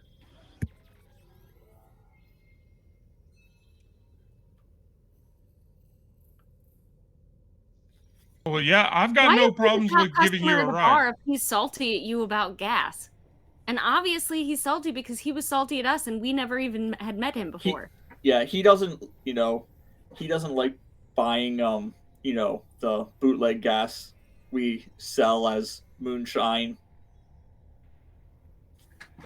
And, it works fine in the ships, but he doesn't like us selling it to them. And I don't know why he constantly pays, he has such a large debt to the port authorities that he should be buying my bootleg fuel, but he doesn't. So, but he spends Does enough not here seem on. like a very business savvy individual. It does not. No, he's for every 10 cents he makes, he spends $100. So he may look like he has some nice things, but you may owe him some money, but he owes others 10 times what you owe him. Well, yeah, if it's going to ease our getting off of this station, let's take care of him, and then we can go meet with these people about the parts we need. If you take care of him, I'll call him in here, and you take care of him. But I'm sure some of his friends are out there too. If he's in here, that's not a problem. Like, tell him to come in here I can't imagine alone. an incompetent person has many friends. And if he does, I can't imagine his friends are particularly competent either. I would have him come in here alone. We'll deal with him, and then the two of us will leave, or the three of us. Sorry, Koa. The three of us will leave, and then you can meet us at the Reforged Hope, and we will make our way off of the station before whatever is coming comes. I'm still unclear of what is about to happen on this ship, on this station. It sounds to me like there have been babysitters that have started a turf war, and now the parents are about to come home, and the babysitter's about to be in trouble. Pretty much, yeah. The King of Gondor is back, and the stewards are getting fired. Yes. Or pired. Yes. In the stewards of Gondor's case. So yeah, if you can call him in here alone, we'll quietly deal with the problem, and then we'll go visit these other people about the parts we need. So she'll move a small statue that's on her desk, take it, kind of move it to the side, press a little red button, and she's like, Rozzy, can you send Ezra in here? Puts the statue back on the button. A couple seconds later, you hear the airlock go off, the door swing open. Ezra takes 2 steps in, door closes. He's standing there.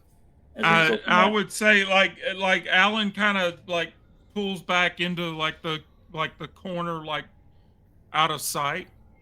Right. Maybe behind, if the door swings this way, kind of back behind the door, so he wouldn't even see. Okay. And then as he steps in, Mira is going to sit casually and disarmingly in a chair right across from Hina, as if nothing's wrong and they're going to have a conversation. Okay. She makes no eye contact, does not look at Alan, none of that. Okay. And where would you want Koa to be?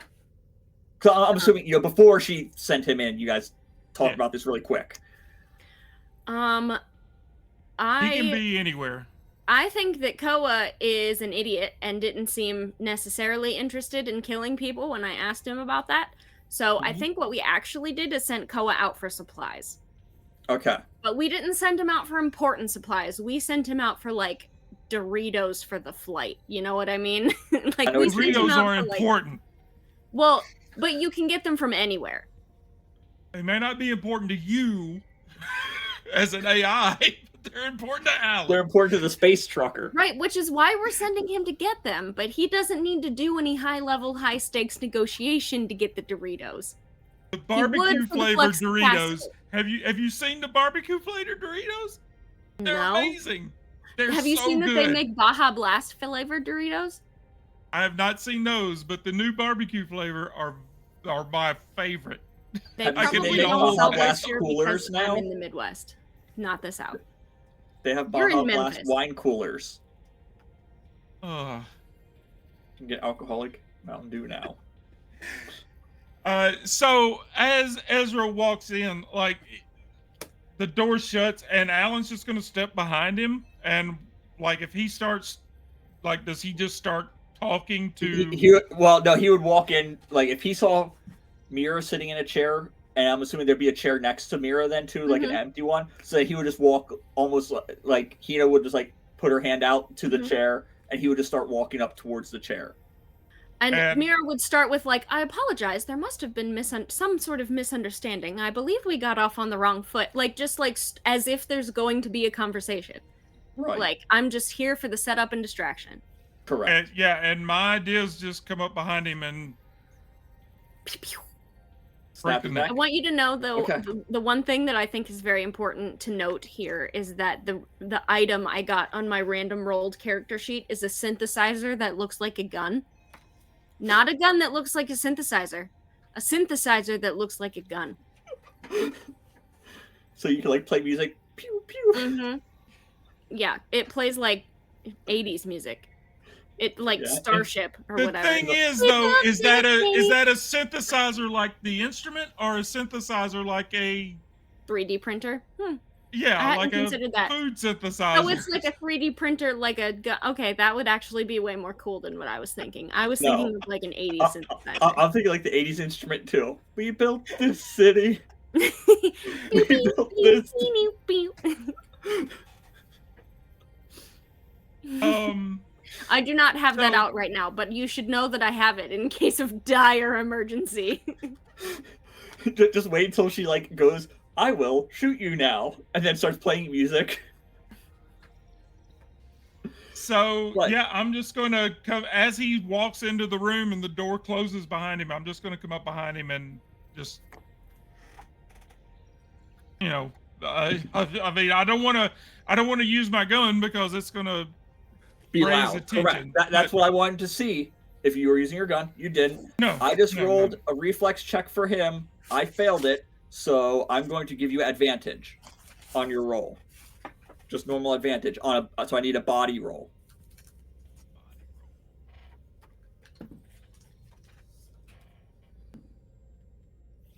That is a 16. So that does. So, melee attacks.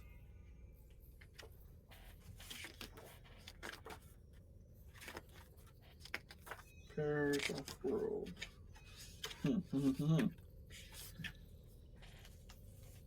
Trying to Does see he go if down in there's. one hit? That would be awesome. It would be. How many hit points does he have? Okay. That would be awesome, wouldn't it? Combat. Here we go. Attack rolls, d20.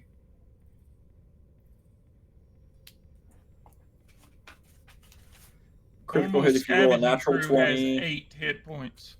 What's that? Normal Scavenging Crew has 8 hit points. I don't Yes, they Why do. do we have 4 hit points? Yep. I don't see anything listed for him specifically, but there's a box there for Scavenging. Correct. Yeah, for the salvaging crew. Are you looking at the He is. game? Are you He's- metagaming? He I'm is. not reading anything, but I'm trying to help the GM because we're running out of time, and he's We are. purposely drawing out so that we're running out of time. I am. So Look he. at that hourglass. Look at it. Stresses me out. He's just salty because we have done this entirely reasonably and by the book so far. We have blown up nothing. We have started 0 fires. We have started no turf wars. Like, that's we how have it's. only done successful and Oh, reasonable things. no. Trust me, if you want to live in this mission, this is how you have to play it. Yeah. You can go in and guns ablazing, and you're going to go through 8 characters each, or you can go in and negotiate stuff, and you can walk out of here with your first characters. It can work either way. I'm just trying to see if there's hand-to-hand damage on here. I do not see any here. Weapons. Melee combat weapons do a d4. So we'll say that. So 1d4 damage.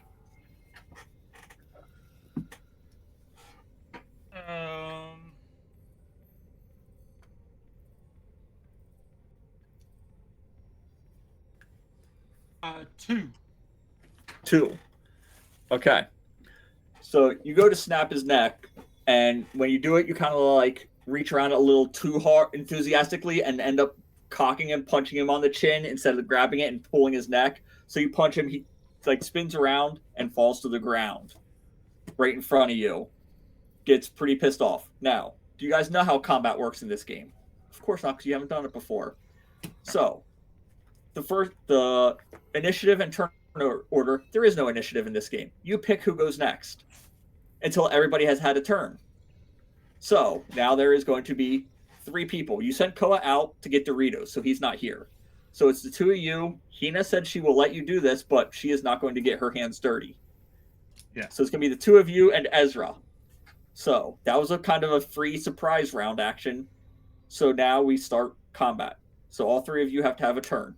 And Scott took the last turn. So Scott, you choose who goes first, or who goes next. Mira goes next. Okay.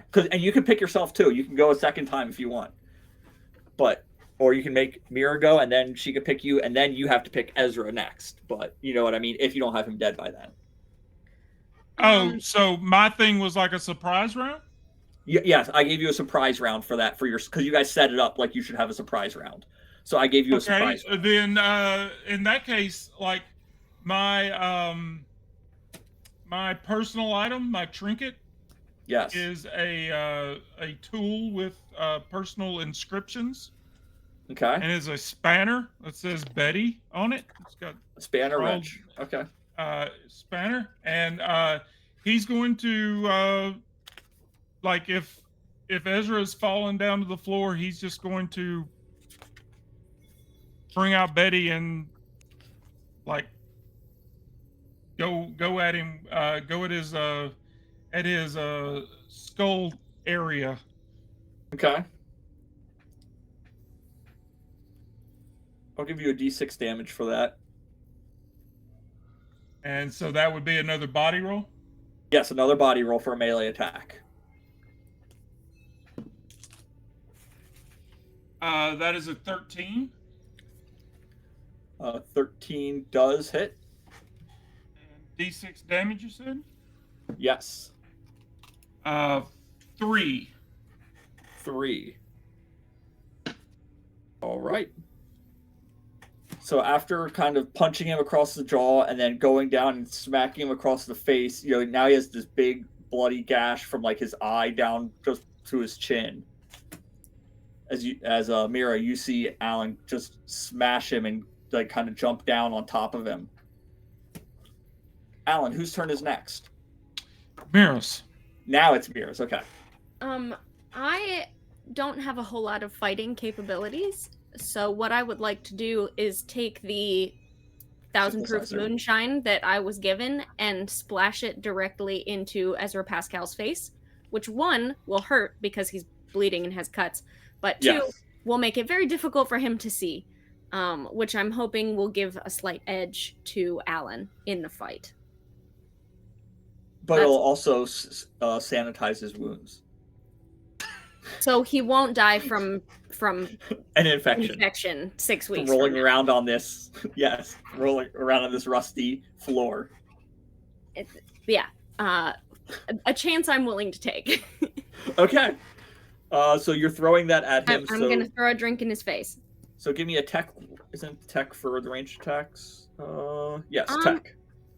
Sure. I mean, we'll call it tech for like medical too, right? Like, why not? Yeah. I rolled bad, son. That's a 4, so a total of 6. And I've never failed anything before, so I don't have any void points. Okay. So now you have a void point.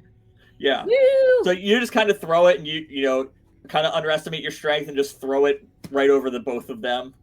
So if you roll one, you get more on Alan than on. Yeah, it might have gotten on like their clothes, but now you're flammable, but he can still see. Yes. So now she has to give it to Ezra for his turn. I assume Yeah. that Hina doesn't want to turn. Hina does not want to turn, no. But at That's that, fine. Ezra is reaching down and pulling out his pistol to Alan right on top of him and trying to shoot Alan. That sounds like a problem for you, Alan. I got an 18. Does that hit your defensive rating? Yeah. Yeah. You take 2 damage. Oh boy. How many hit points does Alan have? Now Alan has 1. So he had 3, And he had 3. Yes. and he just got shot. Yes, he did. And Ezra is going to, now there's a new round, so he's going to pass it to Mira because she didn't really do too much. While my friend is shot, Yes, that's a bit of a bummer. it is. She's going to say, well, this is embarrassing. Is there...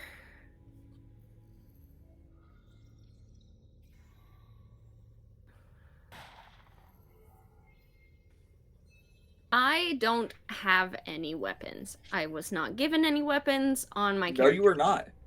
Nope. So But- you can use, like, yeah, physical melee and stuff does 1d4 damage. I'm a hologram, sir. Yeah. What I do have is some military grade light sticks, emergency food rations, and an extreme weather tent. So I imagine this is one of those very small things that you like pop up and bam, weather tent. So Okay. I'm going to attempt. Oh my god. We're so close to look at the hourglass. Listen, forget about that. I don't care about that right now. We're in a back room. It's empty. At the moment, the only thing that you need to be concerned about is I'm going to try and shove this tent capsule into Ezra Pascal's mouth and then pull the cord. Okay. So I don't know. Get it If I together, should do- DM. Should do body or tech. So whichever, I'll let you choose body or tech.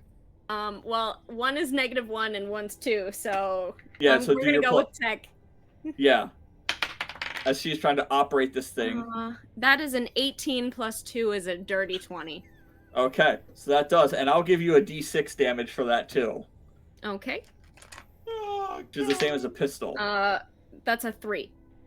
A 3, which he had 3 hit points left. So how does it look like as you kill him doing this? Well, so this is not like a pop-up tent like what we have now, because this is a space sci-fi game where everything's horrible and terrifying. So Yes. this is actually one of those, like, you know how in like the Jetsons he had like a briefcase that turned into his whole ship, or like in Yeah. the later Iron Man movies he would have like a watch that would turn into a whole Iron Man suit and it didn't make sense. I imagine it's one of those sort of things. Like this is like an all-weather tent, and it's going to continue expanding in non-Euclidean ways whether you want it to or not.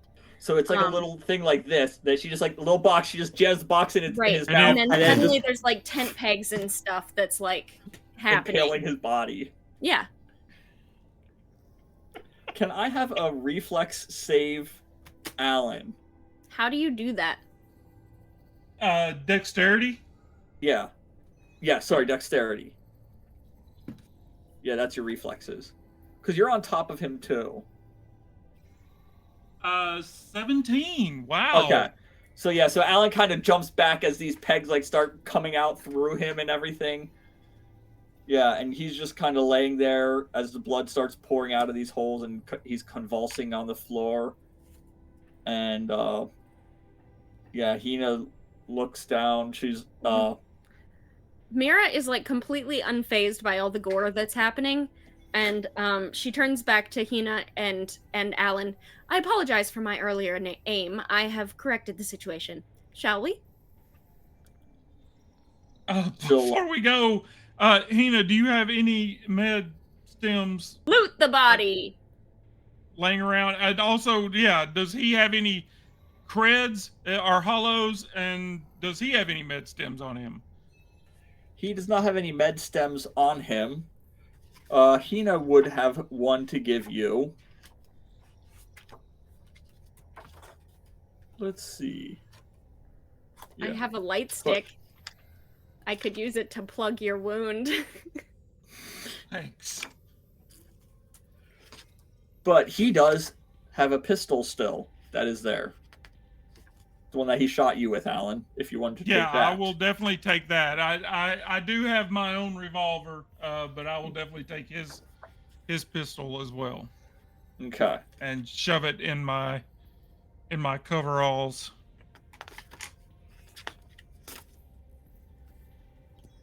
So if she has a Here. med, Yes, restore injection. So she'll give you like the syringe. You'd quick like jab yourself with it, and the hole like in your side just kind of Yeah. quickly grows back closed and everything. that so gives probably- me the 2 that I lost. Yes. Yep. Restores all Alright. lost hit points. She'll probably toss you like a jacket. Because now there's like your shirt still has blood on it and stuff. She'll Yeah, say yeah, like yeah. Wear this and everything. That was a little loud. Okay, and I will give her the what is our doc 13C. 13C 13C. Yep. the Reforged Hope. Get the Yep. tank full and we will meet you there. Does he have anything fun on his body? Anything fun on his body? Yeah, any cred sticks or drugs or anything useful or valuable? He does have some drugs on his body. Let's go to the drug chart, because there's a drug chart in this game, don't you know? Woo! Oh boy. We can probably barter with those. There is. Well, one of the drugs is what Hina just gave you, a single-use restore injection. Oh, great. So we have another one of those. Yeah, he has one of them. Yeah, why don't you get one of them from him, and what else should we give you? How many is there? 1, 2, 3. He doesn't have any hollows on him though. Yeah, he does. He'll have a stick with roll 2d20, and that's how many hollows you get. I'll roll 1, Jenna, you roll the other. 13 on mine. 6. So he had 19 hollows on a stick. So you can take his 19 hollows. All right. You can be in charge of money because I hate being in charge of money. With the drugs, I'm gonna take those ones. Would you call it like, what is it, like one syringe? Like what? Like, is it 1? Is it 2? It's gonna No. be 2. You got a single use restore 2. injection. Okay. I do not care Yep. what the units are. It does not matter to me. We got 2 restore drugs. Yes. Perf. Yep. And they will fully heal you. 2 of them. Excellent. Yeah, so I took the 1 and I'm Well, you took one from Hina, so you got 2 from his body then. Oh, okay. Okay. So you guys will be good for a little bit, hopefully, as long as you don't take too much damage in one turn. All right. So yeah, he tells Hina 13C, get the tank full. We're going to get the part we need, and we will get off of this. We'll get off the station. It appears we're pressed for time. Yes, it does. As you hear another alarm go, and you're down to 2 hours. Half the time is now gone. Oh, I thought we only had the 1 hour. I thought once the No. hourglass was gone, we were done. No, I'll be Um, nice about it. If we I want to told take a you, quick, all the GMs in the reg are cowards except me. I'm not a coward. I'm a pushover. Hey, I rolled the d6 damage. I got a 2. What would happen if I got a 3? Alan would have just died right in front of you. if we want to And then I take still would another, have tented him. Right. if we if we want to take another quick break, we can do that. Quick bathroom Yeah. break, get a drink. Sure. But we just I picked up have an NPC too, so Scott tomorrow's a would've been holiday, playing so solo. I'm off work tomorrow, so we don't necessarily have too. to end at 10 o'clock. But it's up to you guys how late you want to go. Okay. Don't matter to me. But I'm good yeah, for a we bit, can yeah. take another quick A break break just sounds to go to the I could bathroom, use some more water. and we'll come back. Sounds good. All right, we'll be right back, everybody. Stick around. Okay.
Okay.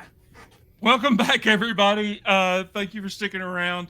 So yeah, we've got to get out of this bar and go find the part that we need, whether that's from the gangs or from somebody else. And into engineering. It is. So you guys had agreed, well, not agreed, but said you guys were going to go to the engine room to see the Pecel. Correct. Which I wanted to avoid, but here we are. Yes. Yes. So. And just to be clear, the alarms going off, I know that you have your thing, yes. your stand behind you, but the countdown timer in game is at like 2 hours, right? Like 2 hours now, okay. yes. So the gangs are probably like running around getting ready, but nobody's like locked their doors already. Nobody has locked their doors, no. Okay. No. Cool. So, for Koa, did you guys send him away after you talked with Hina or before you even talked with Hina? Did he have any idea of the plan? I think he knew the plan. And then before you called in Ezra, you just sent him off before you called in Ezra? Yeah, I think that was what happened. Okay. Unless Scott says otherwise. And I mean, well, the thing with these sci-fi games, like these modernized games, you can always just like calm him. Like you can, yeah. It's not like D&D where there's no phones. You have to like buy a sending stone that can only work with one other sending stone. Yep. So yeah, but I would say like I would almost say like when we went into the office, we told him, hey, we're going to have to take care of some business here. Go get some supplies for the trip. Meet us at 13C. Okay. So he didn't go in to talk to Hina with you? Yeah, I would say so, yeah. Okay.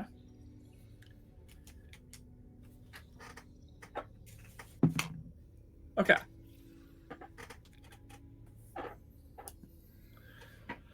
That is interesting. So you guys make your way down the stairs to the engine room. Hot and stuffy with a thick smell of engine grease. Colorful lights hang from the ceiling like twinkling stars. Kids run around neon-lit stands where strange fruits are sold. Steam rises from the vents in the floor. Okay. Is there a big sign that says Uncle Bob's Discount Ship Parts? Because there is not.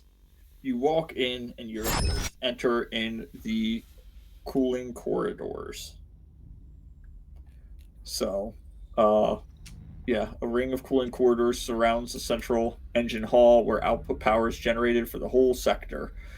They're filled with people, stands with bright signs where fresh fruits and vegetables are sold. There's giant shutdown fans that act as kind of gates between the different sectors of this engine room.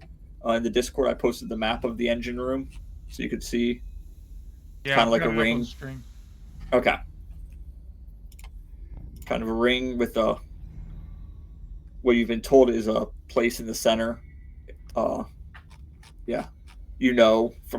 hearing around that the door to the center computer room is locked. You would know I'm gonna call it north on the map. That is that office there. It would be Roy's office. He would have told you that, and he is the leader of the Pecel. Do we have to talk to him, or is there some kind of intermediary or? And I said, yeah, it's Roy, not is his name, but yeah. So you would have to talk to him. Yes. Okay. Yes, he would be the one to hook you up. Yeah. So,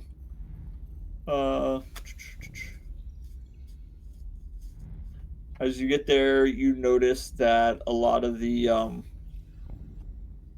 fruit and vegetable stands, though, the fruit and vegetables are starting to look a little worse for wear. Like the apples are like half brown stuff. A lot of the greenery is, decaying and stuff. A lot of it's looking pretty rough. Probably still better than any veggies we've been had access to recently. Yes. So yeah. So you get there, get into that first lock, and you go, the entry hall. 2 guards are guarding the main door into the actual computer room itself, but you could go around either direction, to the left or to the right. And can you remind me, because of like who I am as a person and how my brain works? Yes. You don't need to infiltrate anything here, right? Like, we're just walking in as paying customers. Right. Yeah. Okay. Yeah. I mean, most of the people here have, you notice, an insignia. It looks almost like a small boar's head or something. It says the Pastel, like, on it, part of the gang that runs this and everything. Most people do. But there's still some people that just come here, buy some fruits and vegetables. They have a hydroponic garden inside the main computer room where a lot of the computer systems are, and that's where they grow the fruits and vegetables. And that's kind of how they fund a lot of the stuff they do in this gang does. So that sounds great. I would love that. I think Mira turns to Alan and goes, "That is a potential avenue of revenue we should consider for our ship once we have gotten rid of once our passengers have disembarked and we have more room left." Is growing our own. Mm-hmm. It'll be fun. Possibly. Yes. There's space on the ship for that. I do believe I would prefer asparagus and broccoli over more murder. However, if we feel that's the option we want to go with, we might also want to pick up more tents.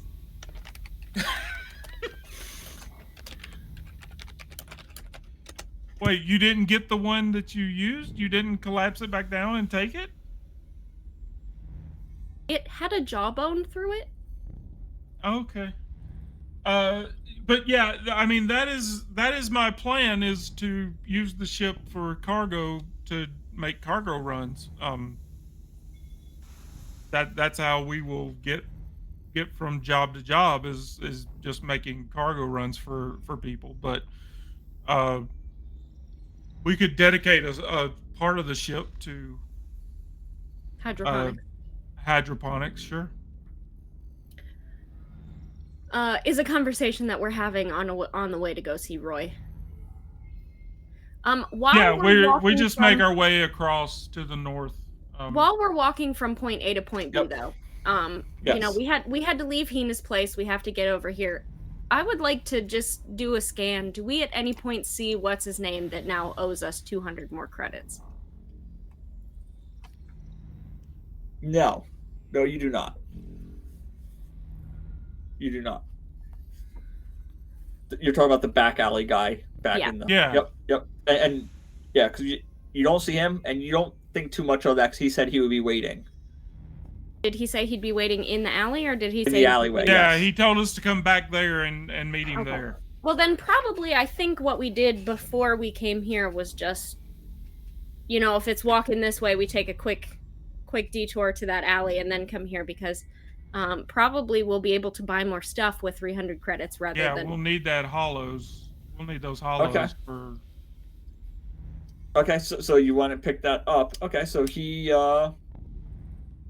Yeah, he would have asked... That being the case, I don't know how we do, like, ID badges or anything like that, if there's some sort of, like, barcode tattoo in this dystopian future. Whatever it is, if it's a body part, we've chopped it off. If it's, like, a hollow ID badge or whatever, we take that with him. But we have some sort of proof that we have killed Proof that you did it, right. And, yeah, you got proof. Yeah, you guys... He would give you the 200 extra hollows then. Yeah. Mark that in the Discord, too, then. Congratulations on your new freedom from debt. Please spend your time. He pulls out his debt. Than you spent your previous time. He pulls out his debt card and everything like that, and then, like, you know, because it's like a digital file and everything after. Right, it's already updated to say. Yeah, it's already updated. So, yeah, his name, and then Ezra Pascal RIP, or, you know, it's already marked off. So then correct. Yep. And so then he gives you the 2 other hollow sticks. You guys have 300 hollows. Actually, 319. Yep, 319, and then I also have 10, which I will mark off my sheet, and Alan can have, because Jenna, never ever want to have to deal with money, ever. Especially in a dystopian yeah, future. I'm at But also, 31 I'm the hologram now. ship AI, so.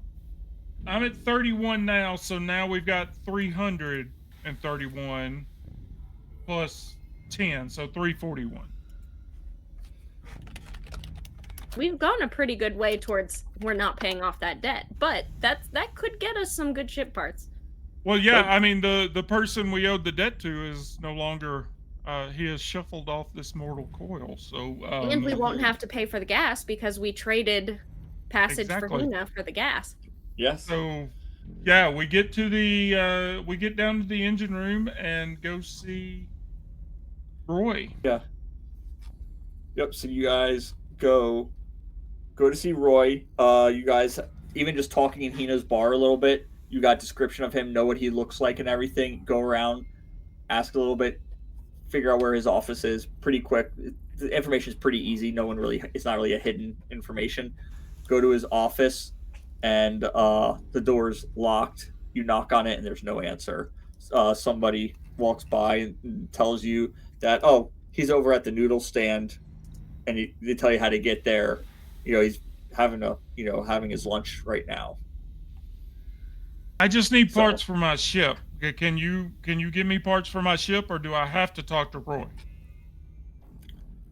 Well, the noodle stand is right by one of his repair shops that has a parts locker on site. So just go at Roy would definitely be better than I would be at getting that for you, and just go talk to him there, and he'll be able to. So Okay. as you guys make your way, if you're looking at the map, where is it? Engine room. Yeah. So that one room at the north is his office. You guys are going around the west side, the left side, at like the, what would that be, 7 or 8 o'clock position. Those three little bar stools there. Yeah. He's in one of them. As you walk past, now there is a hustle and bustle, but you can see there's a weapons locker, which is clearly marked and unguarded. No one is by it.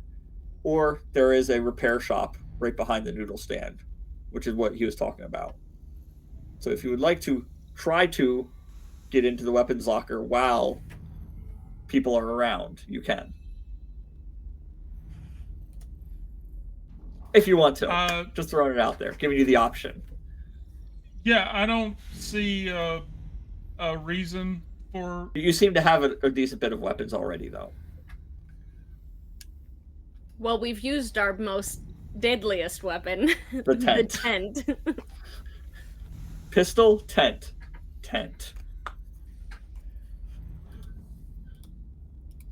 It didn't do as much damage as the pistol, but it did wreak a little bit more havoc. It did.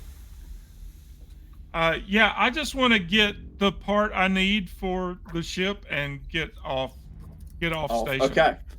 Perfect. So, you guys see Roy sitting there by himself, eating some of his noodle soup there and everything. Has some fresh vegetables in it, which again look a little worse for the wear. Maybe like some brown leeks or something like that. And so he's but he's really into it. Sees you guys he's kind a of weird looking dude. He is. Don't talk about Brett like that. He'll kill your character. He is, and he shoots you right in the stomach. I've got the image up for Roy Mira. Yeah. On screen. He's that's an odd image. Okay. Yes, so that's Roy. So as he's slurping his noodle soup, he looks over to you and asks how he can help you. I need parts for my ship to get off of this station. Sit down, have a cup of soup I was with me. told by Lady Hina that you were the person I needed to speak with. Yes, I can get you. He kind of points to the locker behind him. I'm sure I have most parts right there. right across the hall that you might need. Sit down and have a cup of soup with me. And the guy behind the counter just sets 2 more bowls of soup up there, for one for each of you. As like the hologram starts trying to eat it, but it just like goes right back into the bowl. Yeah, hitting the stool, bouncing to the floor. Does Mira eat at all? Not really, because she's a hologram. Yeah, I don't think so. She probably has like some She has to sort eat of cookies. like charging situation. Which was why the thing that I made up at the bar was a Magna shot. Like I'm thinking Okay. like, you know, The magnetic battery juice. Yeah, that So that he would wouldn't see. even it wouldn't even be something that the hologram drinks. It would be something that interacts with the little Charging Tamagotchi station. thing. Right. Yeah. The Amazon HomePod that she. So he sees you take a bite, or like go imitate your eating a bite, or two. He'd be like, "Oh, I'm sorry." He'd pull it back, and then he'd give you like 2 of the little like, charging. Yeah, it looks like a little shot glass, but you know has a little port on the top. You plug it in, and he gives you 2 of them. Then, so that way you would have some sustenance charge for a while too. And Alan will take like whatever the device may be that's on his person. Like if it's something he wears on his wrist or just something he keeps in his pocket, but he'll plug it in to charge. Okay. And he will look at Roy and he say, I need an upgraded AI generator. Okay. To for my friend here to be able to function on ship and be free to handle their business. You have that? I do. Do you need it installed too? Do I need to send some men over to install it, or will you take care of that yourself? I can handle the install. I just need the part. Okay. I can do that. Would you be able to do me a favor if I give you this? Time. It depends on what the favor is.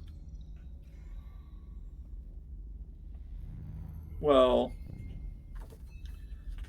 I know that Monotone, which immediately clicks in your head, he's the head of the other gang. Monotone has been cutting the water supply to our hydroponic farm. As you can see, all of our vegetables are suffering. So, if you could get into his computer and change the water supply output to, over here to our section. Should just be changing a couple zeros to ones and you'll be all good. While that does not sound like a particularly difficult thing to do, I do wonder why you care at this point, since you only have about 2 hours left before it really does not make a difference either way. Oh, nothing's gonna happen when she comes. She's gonna come, yell at us a little bit, and she'll head off. Nothing's gonna. And you guys know, like, from his tone, he sounds aloof about it, but he's kind of a little worried. You could tell, like, undertones. He's trying to cover up how worried he actually is about what's coming. So, how would switching the water to you in the next few hours benefit you after the next few hours? Well, then all of our vegetables and everything will grow. I doubt he would check the output levels regularly. He changed it, and it's not like he comes over here to know. Is it not possible for me just to pay you for the AI generator? Oh, it probably is. How much are you willing to pay? Irrelevant. What is the price?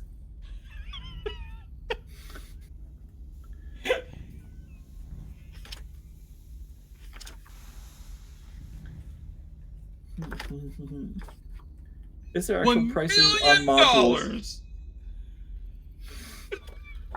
$1 billion. There is no actual prices on stuff. What is Monotone using the redirected water for? Oh, he's not redirecting the water. He just has it shut off. Yeah, he's doing just it this way. limiting it. Yeah. Yeah. Right.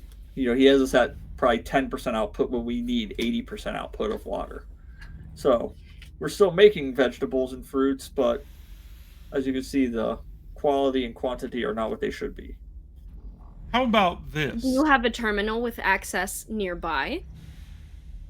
No, the only terminal with access would be his personal computer. Of course. Over That in the is a computer horrible way to center. build a space station. let me offer you a counter offer. Okay.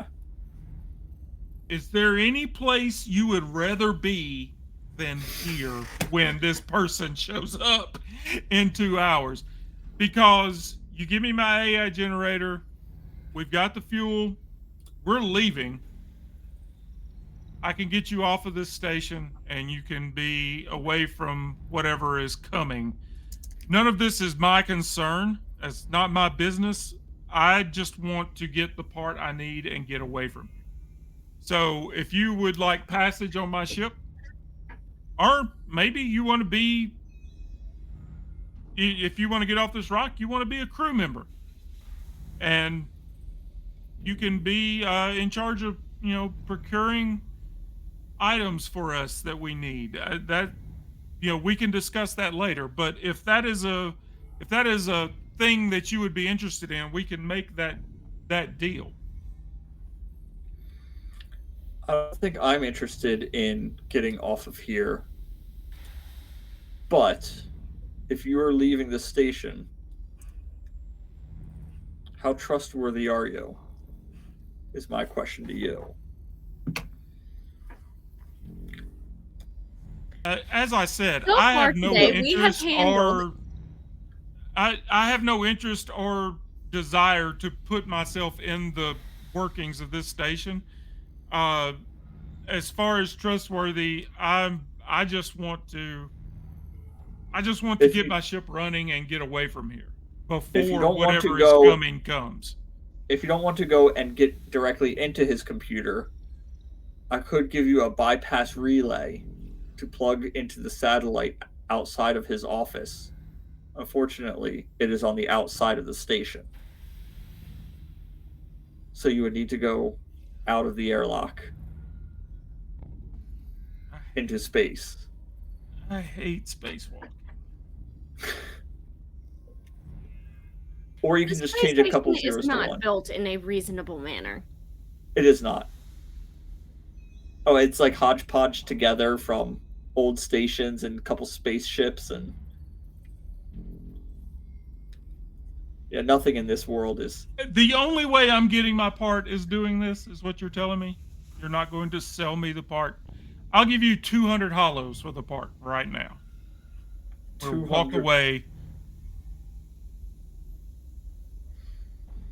He looks across the bar to the person that was serving, looks back to you, looks at your, looks. Someone like you that can afford a nice AI like that.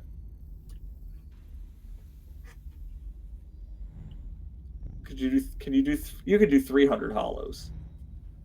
You're assuming that I bought this AI. That is not the case. This AI has been with me on many crews, and yes. Would you like to know what we have done today? Yes, what have you done today? Well, to keep it short, we have kept our end of every bargain we have made, and we have completely eviscerated a man with a tent. Please stop wasting my time. Tell me what. Now you have my. He like leans back and now you have my attention. You eviscerated a man with a tent. Tell me this story. You've heard the whole story. Stop wasting my time, Roy. Says, Much like yourself, we asked for aid of another individual, and we were given a side quest, and that quest was to remove an individual from this station, and that individual has been removed. But So, Alan, that's neither if, here nor there.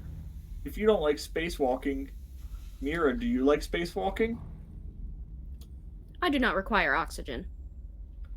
If I give you this part for 200 hollows, and you put this relay, install it on the satellite as you fly out of port.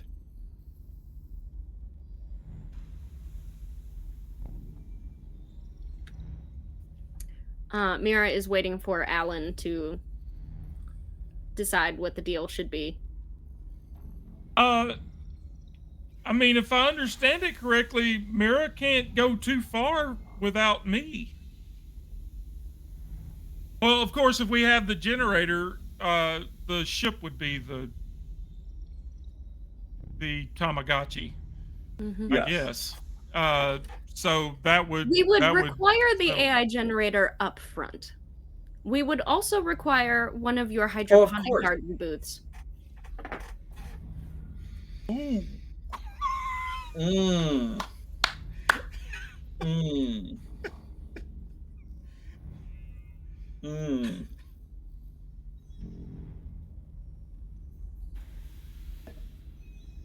$300 hollows and all, and you can have all that. AI up front. We can, I can set you up to have the hydroponic installed at your next station that you land at. No, We take the hydroponic with us. It goes on our ship. and 300 hollows. You can give us 300 hollows. That is fine. No, you give me 300 hollows.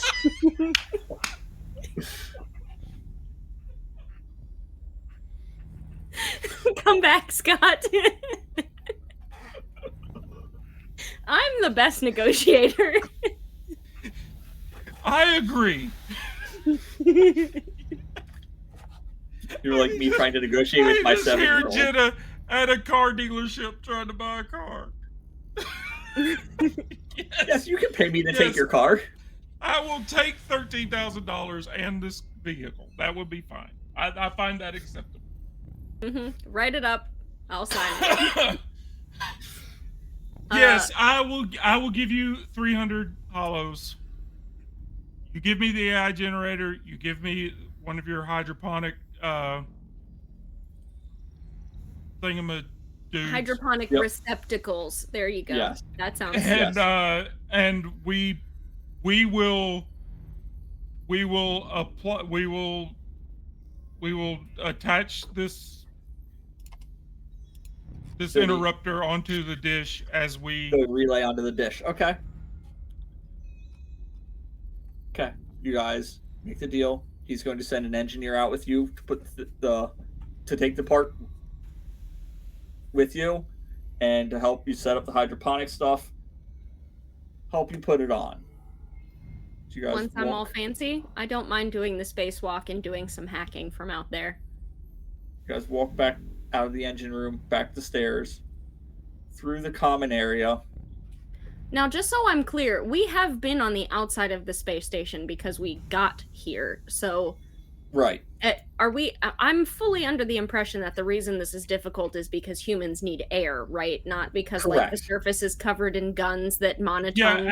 actually, No. in this game, air supply is a big deal. That's why I was Yes. hesitant to do it. Well, Yes. sorry for making myself a hologram then. No, it's fine. That's one of the benefits of that and everything. But That's one of the benefits of doing that. It yeah, is. That's I mean, why you yes, do but it. the downside being is I'm not particularly physical, so. right, and yeah, and someone drops an EMP and Mhm. Yeah. you're just gone. So, but that's probably not going to happen unless you start getting the big stuff. So, Unless we start Uh, making fun of you, then yeah, exactly. But no, President What's Her it's- Name shows up with an EMP. Yeah, Okay, we get back to What? 13C. yeah. You guys go back out, and you guys are making your way downtown. Oh, No. You're no. past. You've done it. Spacers past. Oh, starbound. My next door neighbor, got a new next door neighbor, and they're big into D&D, so I started playing the Dragonlance campaign with them, and he always making our way. You guys are making your way. So we always make fun of him for that. I set his when he texts me, it plays that like the piano tune in the beginning whenever he texts me now. My Great. neighbors play D&D too. I just went over to her house to meet her D&D group, and they're such fun, like classic old school D&D. Yeah. Like they're playing a 5e campaign, but it's like they're like literally in a dungeon crawl, and like the rogue every time they hit a door is like, I'm going to check for traps. I'm going to listen at the door. Like it's just like the quintessential dungeon crawl. I'm like, oh, you Right. guys. Yeah. It's what Scott loves. Dungeons and Dragons. His Well, he favorite likes game. dungeon crawls. I mean, yeah, that group sounds like they would love Dungeon Crawl Classics. That would be awesome. Yeah, for them. DCC.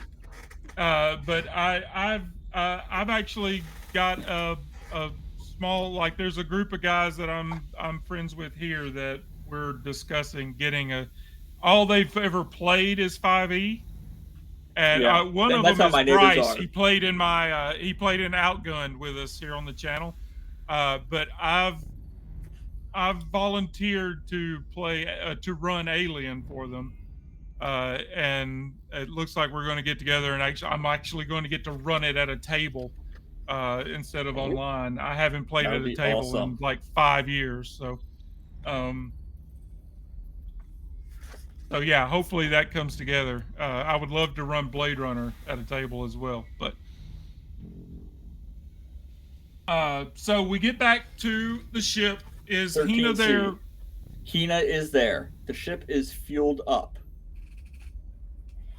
It's going to take about an hour to get this parts installed, everything updated, and all that. You look Okay. at the clock, and there's 1 hour left as you guys are rushing to do this. Do you want to give me a tech check, Alan, for your trying to beat the clock to get out of here before shit goes down?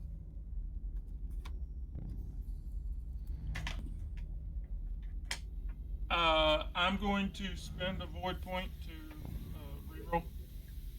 Okay.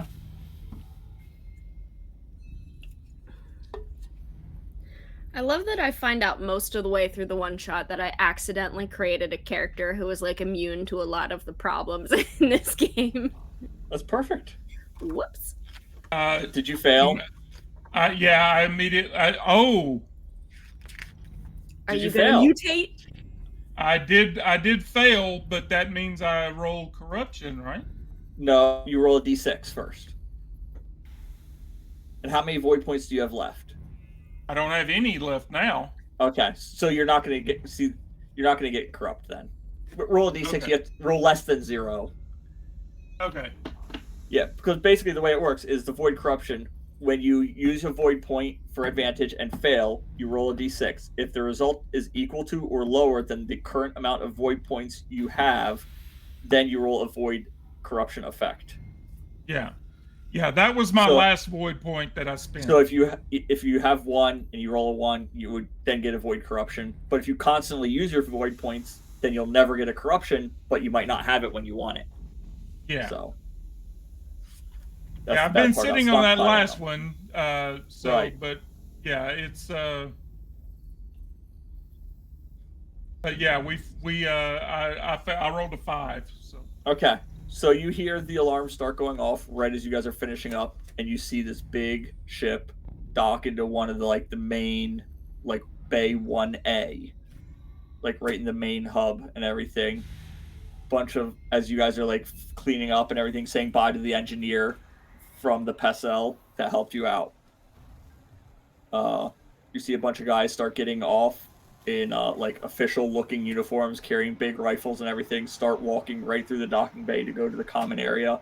You guys boot up your ship, get ready to take off, fly out of here with Hina, and you say goodbye to the engineer. He starts walking back to the common area. And that's when you realize that Koa is not with you guys.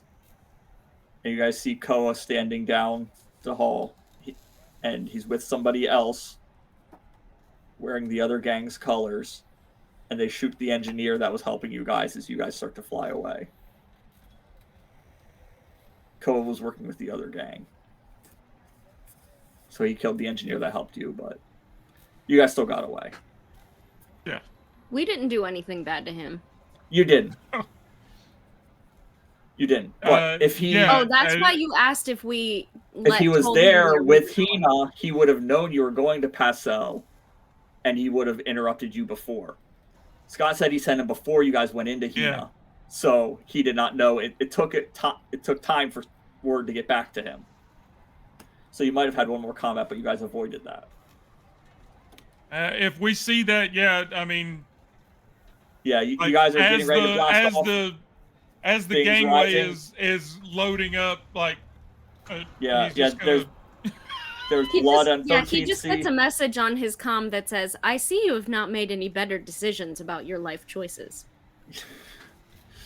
Yeah, Koa's like looking up at you like that. You guys pull up to the,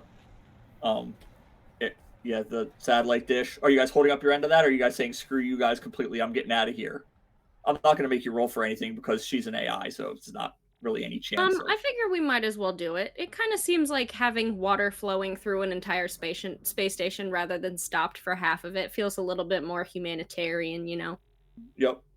and Yep. after that, after what we just saw, like what just happened, Yep. And now maybe the Federation might be happy with you if they take back over and get rid of these two gangs out he of here. didn't They bring me might be my happy with you. Doritos. He had He one did. job. Just Yeah, one as job. you guys are flying, Alan realizes, he looks around in the cabinets and he's like, fucking Doritos. But we have our own hydroponics. We can grow Dorito plants, You can. which, because we're in the future, they have synthesized. Roll for Okay, Doritos. Okay, Google. AI generating Oh. a Dorito plant. What would that I'm look 3D like? print totally me going to a add that Dorito. to Chain Theory. Chain Theory's going to have our Doritos rolled out. I gotta text Kevin. A Dorito for 3D Doritos. printer. So we did it, team. So you guys did it? You guys got out of there? And We're everything? dead free? Does she not need to roll for the installation No, of the? she does not, because I I'm am assuming you guys myself would be smart literally a about it. computer program. You would go to like the wing. You would stand inside or whatever. You know. I even would if you do the have R2D2. Yeah. You have to have a cable hooked up to her or something like that. They're not attacking you. There's no guns on the outside, so it's not hostile environment. As I'm hacking into this, every screen on the station that previously said that the water was shut off now says like water restored. You should consider having a shower. Like bathe. All over the station. Yeah. Perfect. Yeah, you guys completed the mission. We can go on Discord and like make some ship stuff up and stuff. That way, if there's a ton of other mission, one shots and stuff made up. Run more with other people if other people want to join in.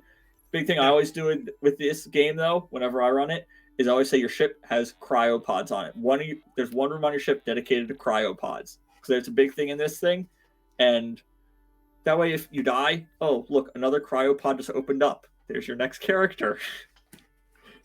That was always my favorite thing about running Alien, like the Colonial Marines version of Alien.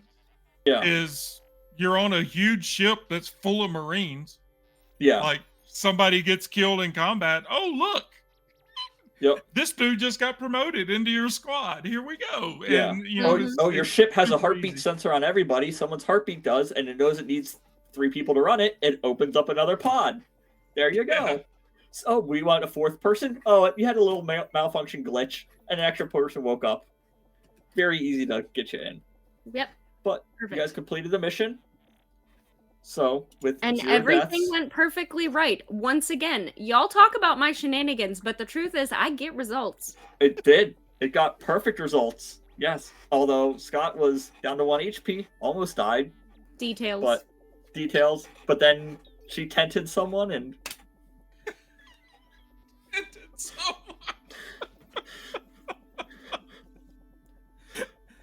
That's a I thing just now. want you to think for a moment what this game would have been like if I didn't show up. Exactly. Because I think it would have been very different. Yeah. Oh, I don't know if we would have run this if it was just me. I think I don't know if that's even possible. Brett, do you think that would have even worked? It could have been possible. Like, they had to gone through a couple different characters and then come up with reasons why they're doing the same thing. It'd be a little. Yeah. Yeah, you might have had to have like you and your two best friends just bought Yeah. a ship, Huey, Dewey, and Louie. Yes, perfect. We got names. Yeah, And now I'd you're actually, I you owe a debt figured, to Scrooge McDuck. I was actually thinking about, as we were talking about Orbital Blues earlier, that I really love. I really love that game. There's a solo Okay. rules have been released for it. I was thinking about Running that. playing that, Right. but then there's also these guys I was talking about playing at a table again. We were talking this morning about Lord of the Rings, and that made me think about Strider mode of the One Ring. I also have that, and I've not run it. So next time we've got a night where nothing is scheduled and nobody's available to play, I may just start doing some of these solo games that I've got. But Yeah, might as well. but yeah, this was great. As always, it's always fun to play with Jenna and Brett. I'm a delight. You are. Always. You are. But yeah, I guess we can go ahead and shut it down. We survived. The Reforged Hope lives again. And yeah, this is something we could run this like we've been running Blades in the Dark, where Yeah. People hop in and we out stop at because another it's station IO5. and bring somebody in. Somebody Yeah. can come in and take over the Hina role, Yeah. or Mhm. or create a new character and we Yeah, we pick could them play up it. at another We could station. play it like Firefly style, where we take on cargo or Yeah. people to. Yeah. Yep. So yeah, with that, I guess we can go ahead and sign off. Brett, if you want to. Thank you for joining us for Life in Space, because nobody died. Well, yeah. No, that engineer died. Ezra died. The guy that got a tent shoved in his face. Nobody important died. Nobody important died. But because we still have time. Yes. Nobody But- was me. Yes. So, but Brett, if you want to sign off, Sure. and plug the 21 gaming Yep, channel. I'm Brett. I find me as AWAR here on Twitch and most other things. I run 21 Gaming. Play a lot of D&D, but a lot of other tabletop games too. Not as many as the Random Encounters Guild. Find me here sometimes playing or running games. This is my first one running. Hopefully not my last, but we will, you can find me over there, and even had Jenna playing. I gotta set up Tales of the Valiant again, but Yeah, you really should, yeah. because my character in Tales of the Valiant is also a delight. Yeah, she is. But then I want Kevin to play too, and then now he went and had another baby, so had a baby, it's a boy. Except it's not really a boy. But I know that is an old that is Reference? an old reference. But I'm old enough to remember that. Are you? Yeah, I'm totally old enough for payphones, call collect, and you're getting a call from, "Hey mom, I'm done at the library, pick me up." Do you accept the charges? No. Are you old enough to remember phone numbers with letters in them? No. I was born in 1992. You didn't like tell people your phone number is like RF73182? Scott's first phone number was 3. No. Actually, my first phone number, my parents still have. My father refuses to ditch his landline. They still have the phone number that I And had every when I scammer was on the planet calls every when I day. was 8. Jenna. Hi, I'm Jenna. I'm single-handedly keeping this stream afloat, really. Cheers. you can find me here or on Fem Gamer Party. And if you're interested in the kind of games that I put together, then you can find all my stuff there on my itch page. Yeah, the end. That's it. And I am Scott. I somehow I find myself in charge of these shenanigans with a bunch of my favorite people on the planet.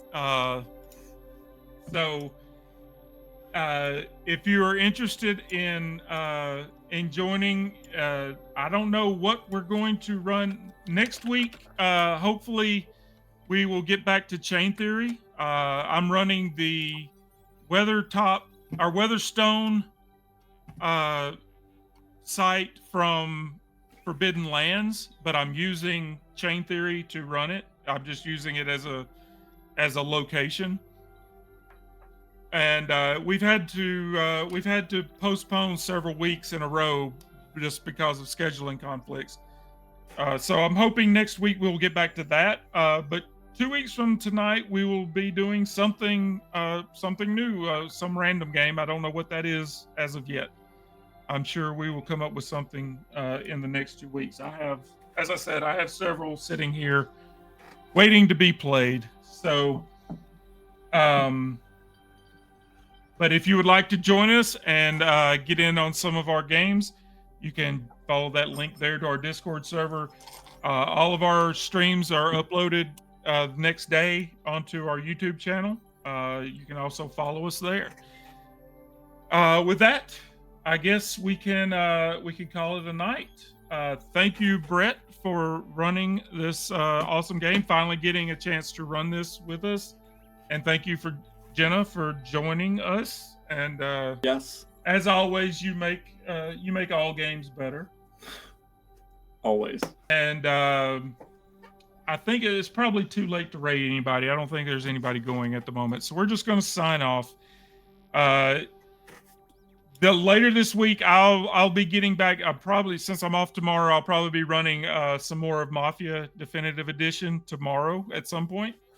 So be looking for that on the channel. Other than that, we will see you next week for more Chain Theory. Say good night, everybody. Good night, everybody. Good night, everybody.